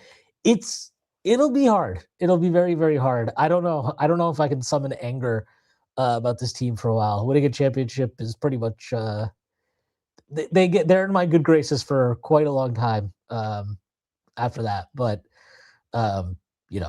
it's there. The real D Edge says the Zodiac GM has to get credit. They called it. Energies matter. Yeah. I mean, I don't know if Leon's into signs, but the Zodiac GM has definitely co-signed many of his moves. So shout out to him. On the subject of the San Antonio Spurs, I did want to talk about this. I thought their level of entitlement and general arrogance throughout the series, prior to the series, after the series, was a major reason they lost. I do not think that they respected the Knicks. To me, it was very, very obvious that their championship, or what they viewed as the championship, was beating OKC. And it's not that they didn't understand that to play a finals, obviously. It's that they felt the Knicks were beneath them. I think that's very, very obvious. I think it was very obvious the way they were talking. And no, I don't buy that it's, they're just a young team and they're confident. No, fuck that. That's not a young team that's just arrogant. You don't talk about shit the way they were talking about it. And it even goes back before that. You think about the Cup final, right? After the Spurs beat OKC, Wemby had a comment where he said something about, not everybody's built for the moment, but we are ready for the moment, whatever the fuck it was. And then what did they do? They came out and got fucking rocked in the Cup final. Wemby got especially rocked in the fourth quarter by Mitchell Robinson again, by the way. And, it's what it is. The Cup final, people didn't value it for whatever reason, even though you fucking know if the Spurs had won that shit, it would have been like, oh my God, they've announced they're here and nobody can stop them. But the Knicks win it. They beat them by 11. Tyler Kolek and Mitchell Robinson dominate the fourth quarter. And no, it's okay. It's not a big deal. The Knicks smoked them in March. Okay. Oh no, it's a matinee game, and they were on the road for so long, and Wemby was tired because they had 2 days off before, and somehow he's still really fucking tired because of the All-Star break. Okay, fine. Get to the NBA Finals. They have this emotional Game 7 win over the OKC Thunder, and we get to the finals, and the Knicks win Game 1, and it's just, we're not worried. We just have to. What did he say? He said, "I don't even have to play good. I just have to play normal." That's what he said after Game 1. That's a direct quote. Victor Wembanyama. I don't have to play good. I just got to play normal. You just lost Game 1 by 10 points. Okay, you lose Game 2. We're not concerned, right? No level of concern. We control everything. It's up to us to turn it around. Okay. Then they win game 3. And then it's, Steph Castle sits down with Malika Andrews, and he's talking about we're going to win 3 in a row. Get fucking rocked there, right? You have a historic meltdown, 29-point meltdown with Wemby in the first half, talking his shit, running his fucking mouth like a jackass. And okay, they come out of that game, and what does Wembanyama say? Oh, everybody knows we're going to do it. And I got to say, man, the amount of people who were trying to say, Wemby doesn't, you guys are taking him too literally because English isn't his first language, and that, you can't go look at what he says in fucking French, dude. The guy's an arrogant fucking prick. That's what he is. He's an arrogant fucking prick. And he's dirty as shit. He's a dirty fucking player is what he is. Okay? Like, you want to try and tell me everything that happened in this finals is a mistake? I think you're an idiot, but fine. I could maybe in a court of law, you would be right. You go and try and tell me that what he did to Naz Reid wasn't dirty as shit. Try and tell me that. And what was the reaction to that? Oh, you can't suspend him. I remember I tweeted, you got to suspend him for a game after that. Then there were hundreds of people. No, you can't suspend him. That's too much. What do you mean it's too much? He literally looked back, elbowed a dude in the fucking neck. Like, you can actually severely hurt someone doing that. He's lucky it was not worse. Okay? And not only did he not get suspended, this motherfucker didn't even get fucking fined. Okay? He didn't get fined for that. So the NBA is now reinforcing his bully, negative, bullshit fucking behavior. And his own fucking coach did too. Because this fucking scumbag was sitting there after the press conference talking about, oh, well, he's just trying to protect himself and the refs aren't calling anything. Oh, okay, so if you don't get calls, you're just allowed to run around elbowing people in the fucking neck now? Okay. Like, I didn't know that. Apparently, for Victor Wembanyama, we've created this whole set of new rules where if the refs miss calls, you're allowed to just assault people. That's apparently the standard for Victor Wembanyama. So he has all this shit. And what does he say after they lose the series? You lost the series. You lost the series. It's fucking over. And not only did you lose the series, you lost the series because of your bullshit. Because you played like fucking dog shit in the fourth quarter of every fucking game that mattered. Okay? Every single game. Even the game they won. What the hell did he do down the stretch? Just stand there like a big fucking lump of shit? Okay, congratulations. I didn't know they stack shit that high, but apparently they do in France. And he's in there after they lose the motherfucking finals, and he's talking about, oh yeah, we dominated most of the series, and we just we can't have all these ups and downs. How did you dominate? You didn't dominate most of the series. You dominated the first fucking quarter, man. You dominated the first quarter, and then you were running on empty the rest of the way. Because you don't know how you don't have the experience. You don't have the experience. You don't have the experience of how to manage your emotions, first of all. Like, the fact of the matter is, he got away with a fucking ridiculous flagrant in Game 5 against Jalen Brunson. He should have been suspended for Game 6 if there was a Game 6. Doesn't matter now because you got fucking rocked on your home floor again because you couldn't get a rebound again, right? That's what happened. And, like, he was dog shit in every fourth quarter. Literally every single one. Throws the ball off Steph Castle's back and then fouls Jalen Brunson. Misses the game-winning jumper, right? Game 4, all-time historic collapse. This guy may as well have been – he could have just stood in place during that fourth quarter. He had nothing. He had no energy left. Absolutely none. And is some of that on Mitch Johnson, the head coach, for playing him 44 minutes? Sure. And then what did he do? What did he do in Game 6? Or Game 5, sorry. How many minutes did Victor Wembanyama play in Game 6? Game 5. I keep saying Game 6. In Game 5, Victor Wembanyama played 37 minutes, 52 seconds. Not the 44. Played 37 minutes and 52 seconds. He was a -3 in a 4-point game. You didn't do shit in any of these games that mattered, okay? You did not do a fucking thing in crunch time. And you're sitting there talking about we dominated the series? Who dominated? You didn't dominate anything. Oh, you're wrong there, Schwinn. He did do things in crunch time. He threw a pass up Stephen Castle's back. He missed 2 free throws, and he got taken to the rim by the smallest player on the floor. He was a clown, and he missed both free throws. Right, running your fucking mouth, acting like you're the shit in Game 4. And what did you do? You went to the free throw line. You pissed yourself. Okay, that's what you did. You pissed yourself, and all we hear is, they dominated. He dominated. We dominated the series. No, you didn't. You didn't dominate anything. You dominated the first quarter. And if that's what dominating a series looks like, my God, what a horrible, horrible lesson to take away from this. And that's what I wanted to say, because all this fucking fake enlightenment bullshit he did. Oh, he went to fucking Shaolin and he studied with the monks and he dribbled a basketball up a mountain. Like, how fucking interesting is all that? I don't know. Not that interesting to me. Like, because if you're actually... That's not something you might be interested in? No, definitely not. But What did you get out of that?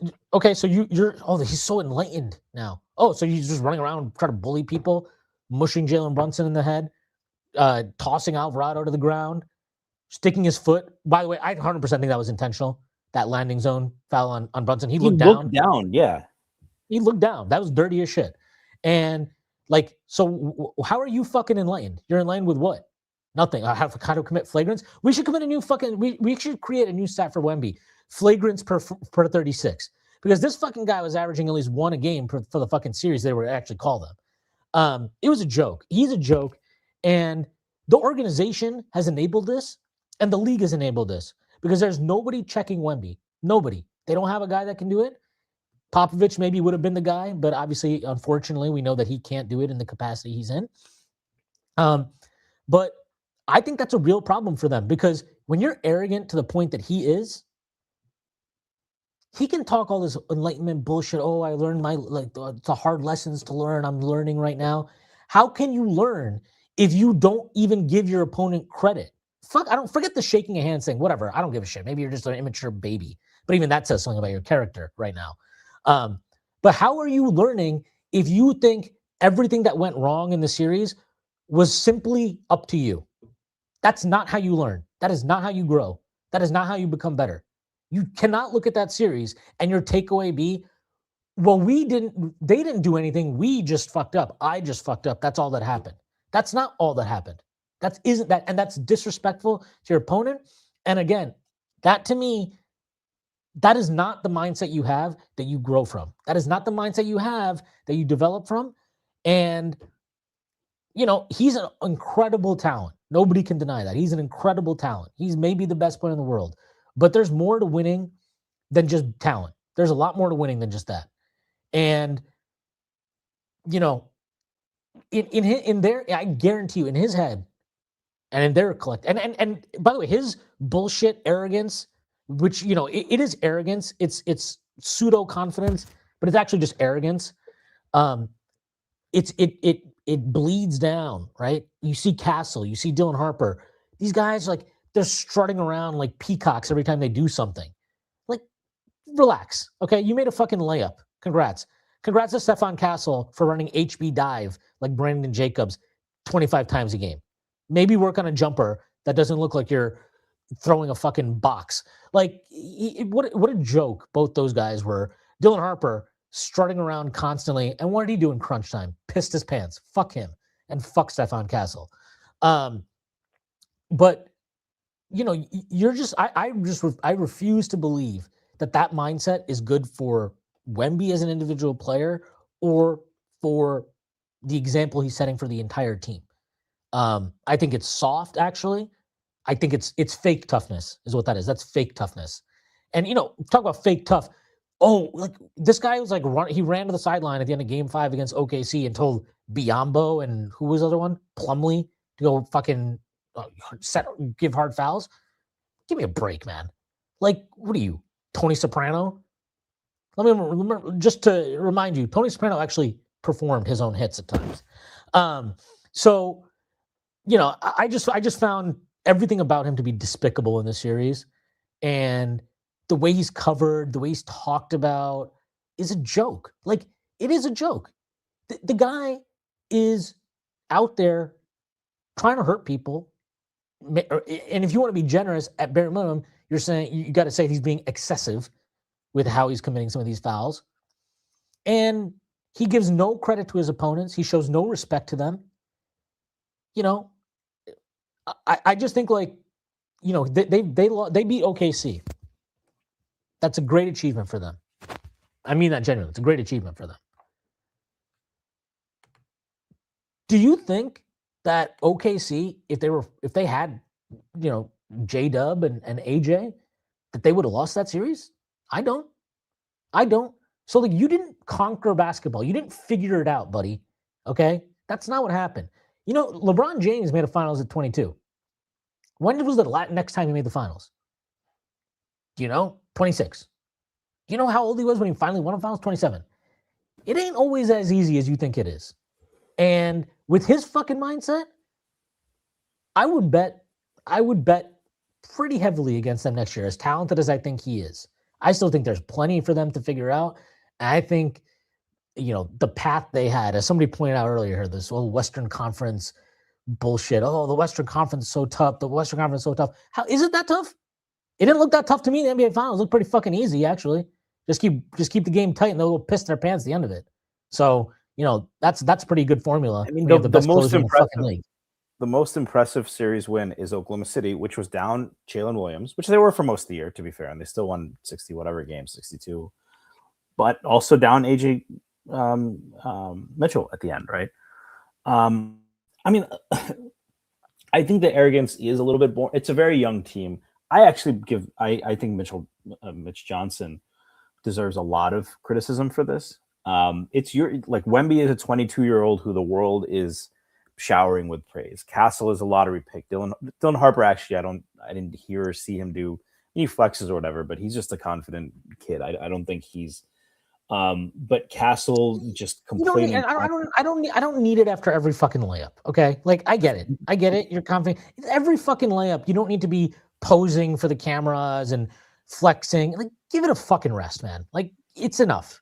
It's enough. You're playing the NBA Finals. Okay, this is not some bullshit regular season game against fucking Charlotte or something in March. You're playing in the NBA Finals. Maybe save your fucking energy and attention for shit that matters. Like, I don't know, maybe making a layup in the game time moment, maybe making your fucking free throws when they matter. How about those things? Yeah. Castle he should have fouled out probably of every game, but he still was in foul trouble every fourth quarter. And the way it totally tells me that, and it wasn't just because Wemby said, yeah, we feel like we dominated, but that's coming from Mitch Johnson. Mitch Johnson said, we dictated.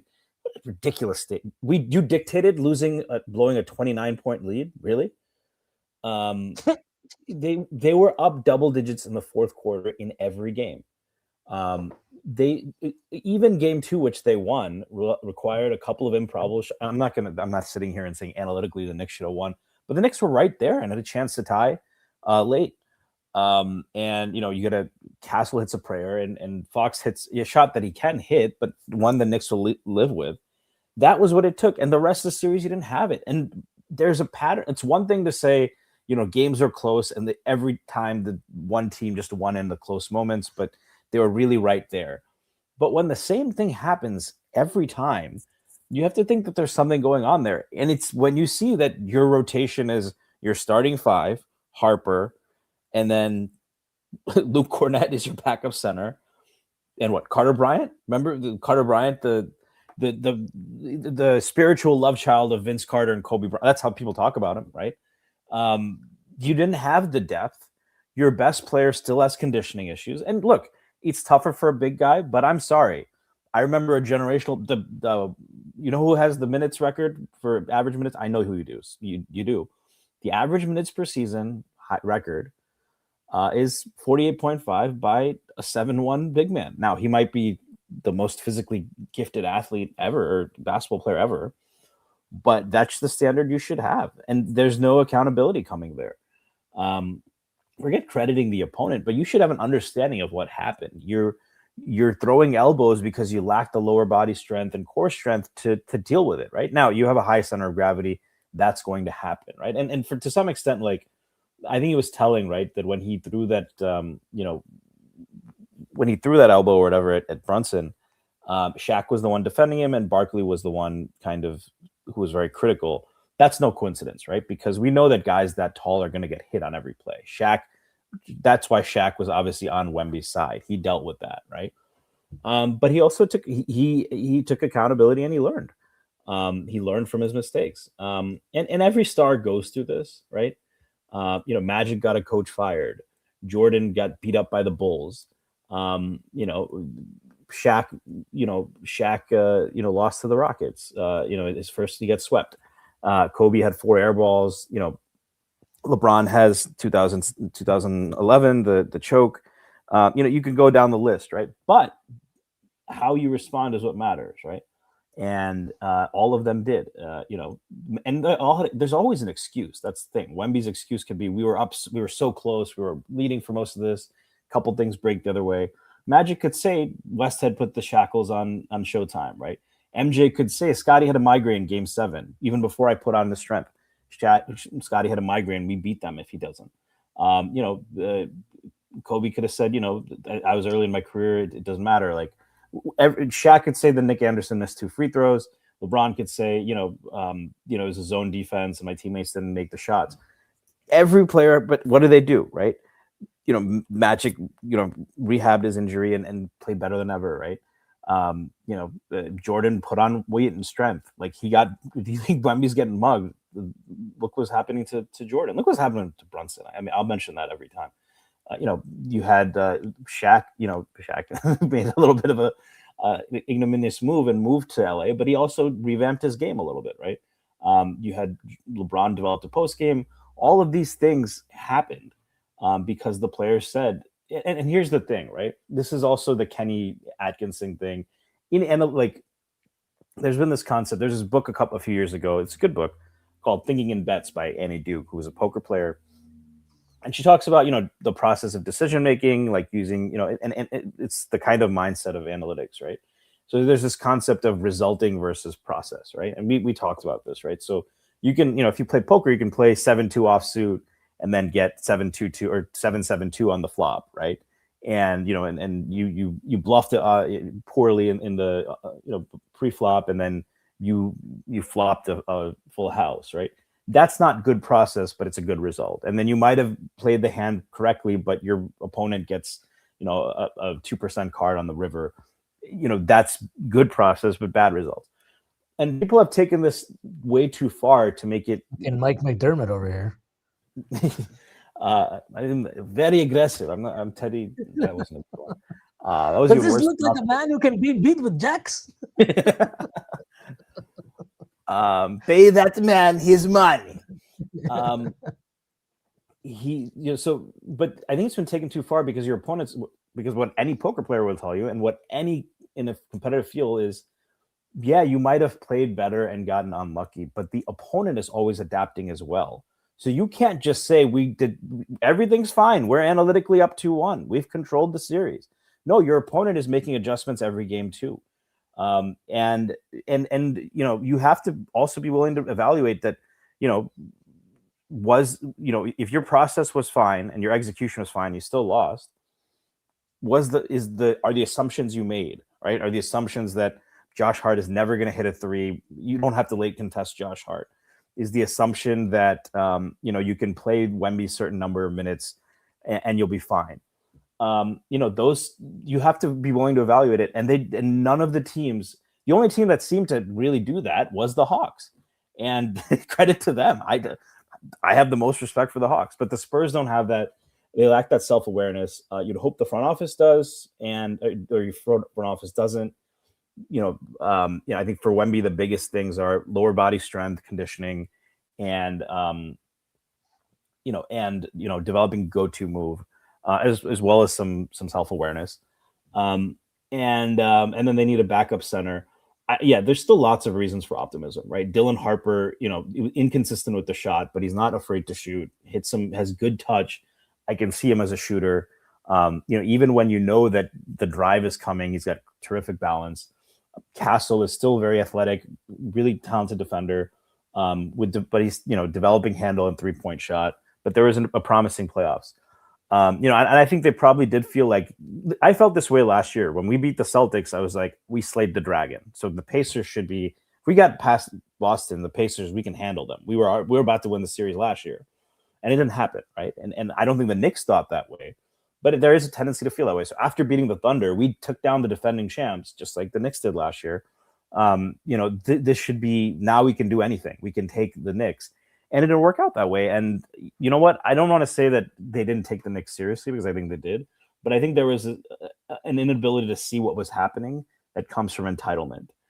And the team got a reality check. And right after the game, it didn't seem to have sunk in. And maybe after some time, it will. But I give that to Mitch. If Mitch Johnson is saying things like, we've controlled, you won't want your team to panic, right? So you're like, we've been right there, guys. We just need to make a couple of more plays. We need to make a couple of adjustments. That's one thing, right? But to say that we've just been unlucky or unfortunate and everything we're doing is fine, We're down 3-1 when you just blew the largest lead in NBA Finals history, when you've blown double-digit leads in every game. There's a pattern there, right? Yeah, no, I mean, the pattern, yeah, right. There's a pattern there. And also, like, you lost 6 of 8 to this team. They lost 6 of 8 games to the New York Knicks. The game they won, or so one of the games they won, Julian Champagnie hit 11 threes.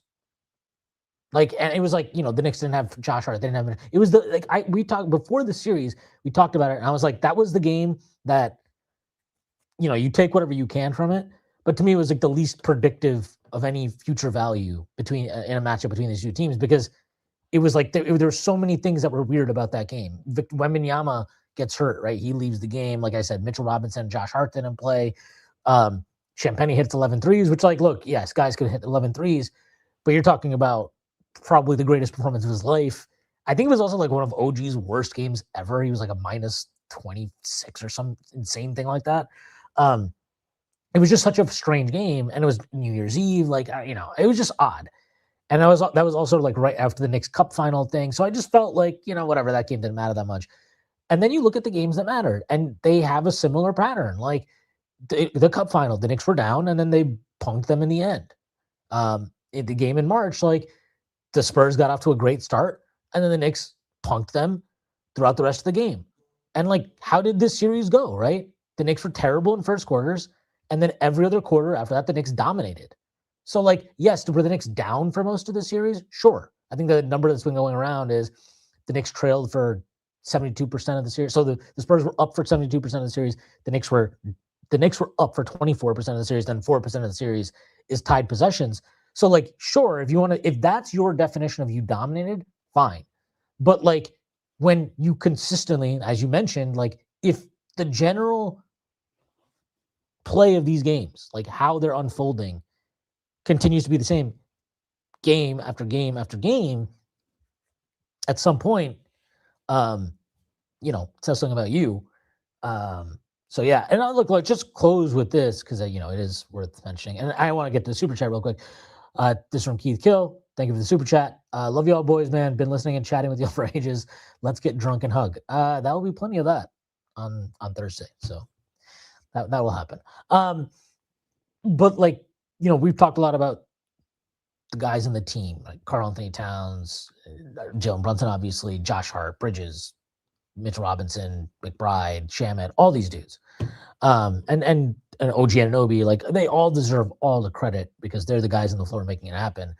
But what you have to say is, like, Mike Brown, like, salute to him, man. He coached his fucking ass off in this playoff run, and he unlocked the thing with this team that we had been talking about for the better part of 2 years, right? Was like, this group is so talented and they're really good and they can win a championship and all of that, but, like, they don't feel like they're greater than some of their parts. There's always, like, this lack of flow and rhythm, and why does it always feel like they're better when one of the starters is out? And, like, all of that was true, and then it clicked.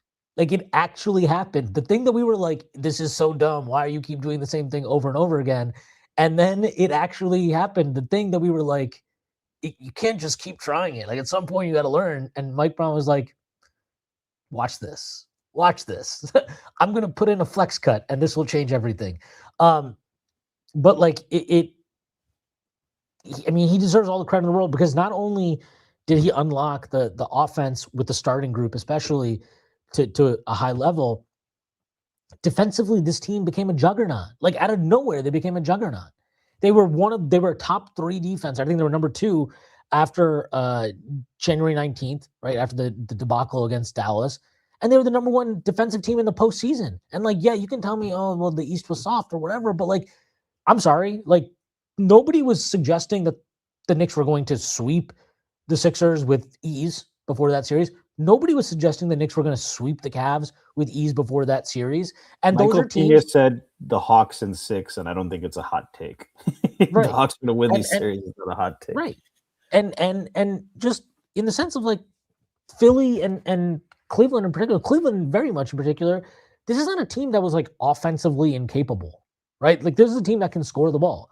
So in that sense, like the fact that the Knicks defense held up to that degree and that it held up again in the NBA Finals against the Spurs after what we were told was, oh, the Western Conference Finals is the real finals. That's the real finals. And no, it's not. It's not. And Mike Brown deserves all the credit in the world because the way he turned around this defense and got the buy-in and got the commitment and he catered to different players and figured out what their strengths were, all of that. I mean, it's one of the best coaching jobs I can remember. Um, and you know, now you look at Mike Brown's resume. I mean, this is a Hall of Fame coach. This is a Hall of Fame coach now. He's won a championship. He's taken 2 teams to an NBA Finals. He got the motherfucking Sacramento Kings into the playoffs. That's a real thing that happened that he did. Like he has succeeded. He's got a higher win percentage than the greatest coach of all time, Tom Thibodeau. Like he's done everything that you can ask of him, and now he's got a resume. And you know, what was he hired for? Right? Yes, collaboration and all that stuff. But what ultimately is the purpose of the collaboration, right? Is so that you tweak things more often, you tweak things more frequently, you're more flexible, you're more open to trying things. And he proved all of that. He proved all of that in the finals. I thought his game 5 coaching, just given the foul trouble that Cat and OG were in at various points, like I just can't say enough about it because he just kept going to different guys. And it was like he put Shamet in, Shamet had nothing. Okay, he put Deuce in, Deuce had nothing. He put Clarkson in, Clarkson makes a bucket, but then he has nothing. And then it's like, you kind of are running out of options, but he's like, fuck it, Shamet, go back in there. Fuck it, Deuce, go back in there. Like he's just cycling through guys trying to buy minutes. Huck Porty played. He had Sohan in at the end of the game, right? Like he literally used the depth in the most complete way you possibly can. And you know, I think that level of inclusion of keeping those guys in the mix, it helps the camaraderie of the team. But it also creates they were more bought in, they were more locked in consistently. They were concentrating. I can't say enough. I think he coached such a great game, great series, great playoffs, great season, really. And at every stage in the critical moments that mattered, as much as Jalen Brunson was constantly the difference maker, so was Mike Brown, man. His willingness to close with different lineups and not be beholden to any one thing, and willing to give guys different chances. And also like stuff like, hey, Jordan Clarkson in the rotation, moved to out of the rotation, put him back in, right? Like you were never always out and you were never always in. You always had to earn your keep. It was he did a great job. There's nothing else you can say. Like he did literally the thing that everyone was like, you know, oh, the pressure of taking this job is you've got to, like, you know, finals or bust. And he was like, he took it, he got to the finals, and then he won the motherfucking finals against the team that he got his coaching start with, right? With the San Antonio Spurs. So, you know, he's stamped now, man. He's a legend, just like all these guys are, just like Brunson and Cat and all the starting 5. I mean, that starting 5 probably get their numbers retired for all I guess. Like he's with them. Like he is. You can't tell the story of this Knicks team without Mike Brown, and yeah, credit to him. And you know, again, credit to Leon Rose in the front office, because God knows that firing Tom Thibodeau was actually the more risky maneuver than keeping him, at least in terms of the eye of public perception and potentially from what from your owner also. But they made the right call. They made the right call that it was time to move on from him. They listened to their players, who clearly were not thrilled about how last season went. I think Bridges made a comment about how Shamet not being the rotation last year on his live yesterday was a joke. And he was right. It was a joke. Like we saw it this year. It was a joke that Shamet was not consistently playing. But yeah, I mean, that live was amazing, by the way. But yeah, like it's you just have to, their feel for this team in terms of how they've built it, and then when to pull the trigger on making specific moves, no matter how hard they were in real time. Because like for me and you and whatever, like I might have come out last year's playoffs and been like, I think you should fire Tom Thibodeau still. But, you know, that's a harder decision to make when you actually are in that chair. And just that ability to consistently navigate those points in time of like, all right, it's time to trade RJ in quickly. Okay, it's time to you know, push in a first round pick for her. Okay, it's time to move all our picks for Bridges. Like that is the hardest part of the job. And that's the part that people routinely fuck up. So they pushed their chips in and they won. And they won in large part because, yes, Jalen Brunson, yes, all the players, but also they bet on the right guy to lead that group. And Mike Brown and his coaching staff, I mean, they coached their asses off all year and especially in this finals run. Yeah, I mean, there's not much you can say. This was the last move that they needed to make. I'm sure it's difficult. Leon Rose has a personal relationship with Tibbs. You know, for a front office that's been criticized for nepotism, they have not. You know, there's been an understanding. It seems like on all sides that it is a business and there's goals to be made. Not just with Tibbs, longtime friend, obviously, and I'm sure that that was not an easy call to make given the success, even in addition to the reasons you mentioned, right? Trading Randall, even right. I mean, we had a lot of people accused Leon of nepotism with Randall and willing to make the trade. He, when this front office came, it was the Knicks are hiring a big agent. They're going after. I mean, that's kind of the funniest thing, right? Like the when they came in, the thing was, Leon is here to get big name free agents. He's not here for the Emmanuel Quickleys of the world. He's not here to hit singles. He's here eventually to land them a big name. But the best player ends up being a guy that everyone said was an overpay, who was a second round pick. His number two guy was a guy who was a big name, player, and the kind of guy, a guy who literally had been talked about from when Leon got here, Cat. But he's still not like a Giannis type move, and not seen at that time as like a number one franchise player, right? They did it incrementally. They did it without tanking. And they did it without, trading, like making an AD or Luca, even though Luca is wrong, but like an AD type trade or like a Giannis type trade or a Dame type trade, right? Like they followed that. And I think that, like I mentioned this before, that process of, keep iterating, keep getting better, admit your mistakes, and have an understanding of risk mitigation, and keep working at it and keep finding every single edge you can, right? Whether that's trading a few spots, whether that's saving some salary. This is a leave no stone unturned operation, and it's a very methodical and very very self-aware operation, and that trickles down to the coach, that trickles down to the players. And Brown, yeah, I mean Brown.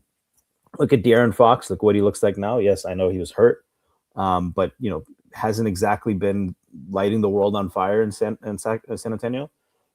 De'Aaron Fox made one All-Star game, I believe, right?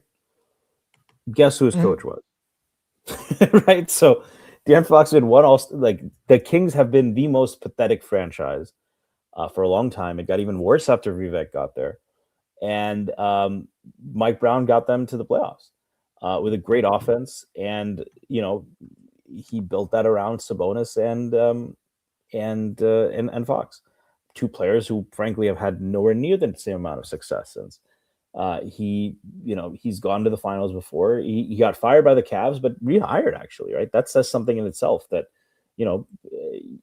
they thought highly enough of him to try to bring him back. The Lakers thought highly enough of him. He's been respected around the league. And clearly he's a defense. I mean, people forget this, but he's a defensive coach, but, went to the Warriors and learned there and implemented many different things and has that collaborative approach. And, I think back also to early in the season. I know you didn't want to give this take any action, but Matt Barnes had said Mike Brown is a nice guy, but he's too nice and he gets walked over in the locker room, right? Maybe that speaks to the character of the guys in the locker room, but I really thought he found a good balance. And at times we weren't even sure of it, right? We were saying, he's criticizing Cat when Cat's getting mauled, like this isn't the way to do it. And it worked. So, in every level, right? I think sometimes if you hire for X's and O's, it's like, well, can they get the most out of the guys? Can he motivate? He did the motivating part. He did the X's and O's part. He was willing to take in more feedback, diversify, make everything versatile, push the. Can you deal with lineups and uh, ambiguous situations? I think the only challenge they lost was this game, which I think they should have won, but game 5, which I think they should have won. But I get that it was a bang bang call, but like most of their challenge decisions were great. Most of the lineup decisions after the Atlanta Hawks series did work. Like he had the 3 non-shooter lineup out in game 5, and they just find a way to make it work. And they're probably doing a lot of this stuff in practice, and it took some time. I think you called it at the beginning of the season. You had said that it's a new coach, it's a new offense. I predicted 60 wins before the season, and you had said that they'll hit the over, but it'll be mid to low 50s. And I think you might have been right. I do think like the cup final, winning it. I don't. To me, there's something there with like that's a very emotional high you have, and then to just come back in and have to plug into regular season games, I think is difficult. This is the third team now that's won the cup, and then immediately had like a really poor stretch right after. I think you might have been right about 60 wins if they maybe if they lose the cup or don't even get to the cup playoffs, you might have been right. But yeah, but I mean, but there were ups and downs, right? And you called this, right? But it was all towards a purpose, right? And a lot of the criticism Mike Brown took was because of those ups and downs. But at the end, the validation is that even the lineups that didn't work, giving it those times, probably giving them practice, playing some funky lineups, that gives you more data, but it also gives those players some comfort with those things. So yeah, and Mike Brown can talk all the shit he wants. Seems like it would be universally well. I mean, even that Mike Barnes quote, he was praising, his personality, his character, and then bonded with the players eventually, right? The who let the dogs out thing, seems to be something they enjoy. So just a special team. One that's a night I'll never forget. That's a playoffs I'll never forget, and it's a team I'll never forget. So yeah, well said.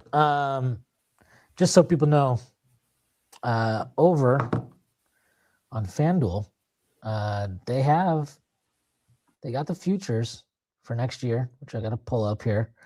Wow. Oh, they don't have the futures. Well, FanDuel will have futures at some point. But if you're interested, FanDuel does have, you can bet France, Senegal today. France is minus 220 to win, and Senegal plus 600. So that'll be fun. Really good match. Check that out. That's at 3 p.m. Surprised I don't have the futures up yet for the NBA. Very surprising. But over on most books, the Knicks are the second favorite to come out of the East. So still not respected. Maybe they're pricing in Giannis to the Boston Celtics. Guess what? I don't care. I don't give a shit. The Knicks did it. They won the championship. We are the best team in the world.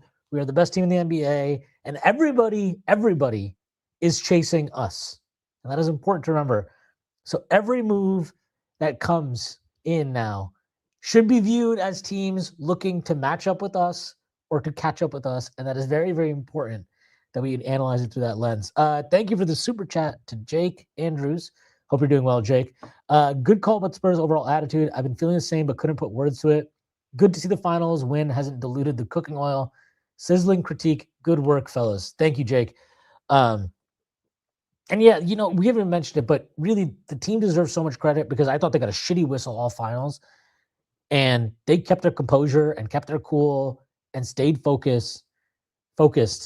And they took that championship. They are deserved champions. Nobody can ever say otherwise. What a team, man. What a team. Says it all. NBA champions. There you go. All right. We are going to end it there. Thank you to everybody for the comments. Thank you to everyone for your support throughout the season, throughout the years, really. But we're not going anywhere. We will still be podcasting. Me and Prez will have a pod out for you on Friday at some point. I have no idea when we're recording because I'm not going to be able to record Wednesday or Thursday.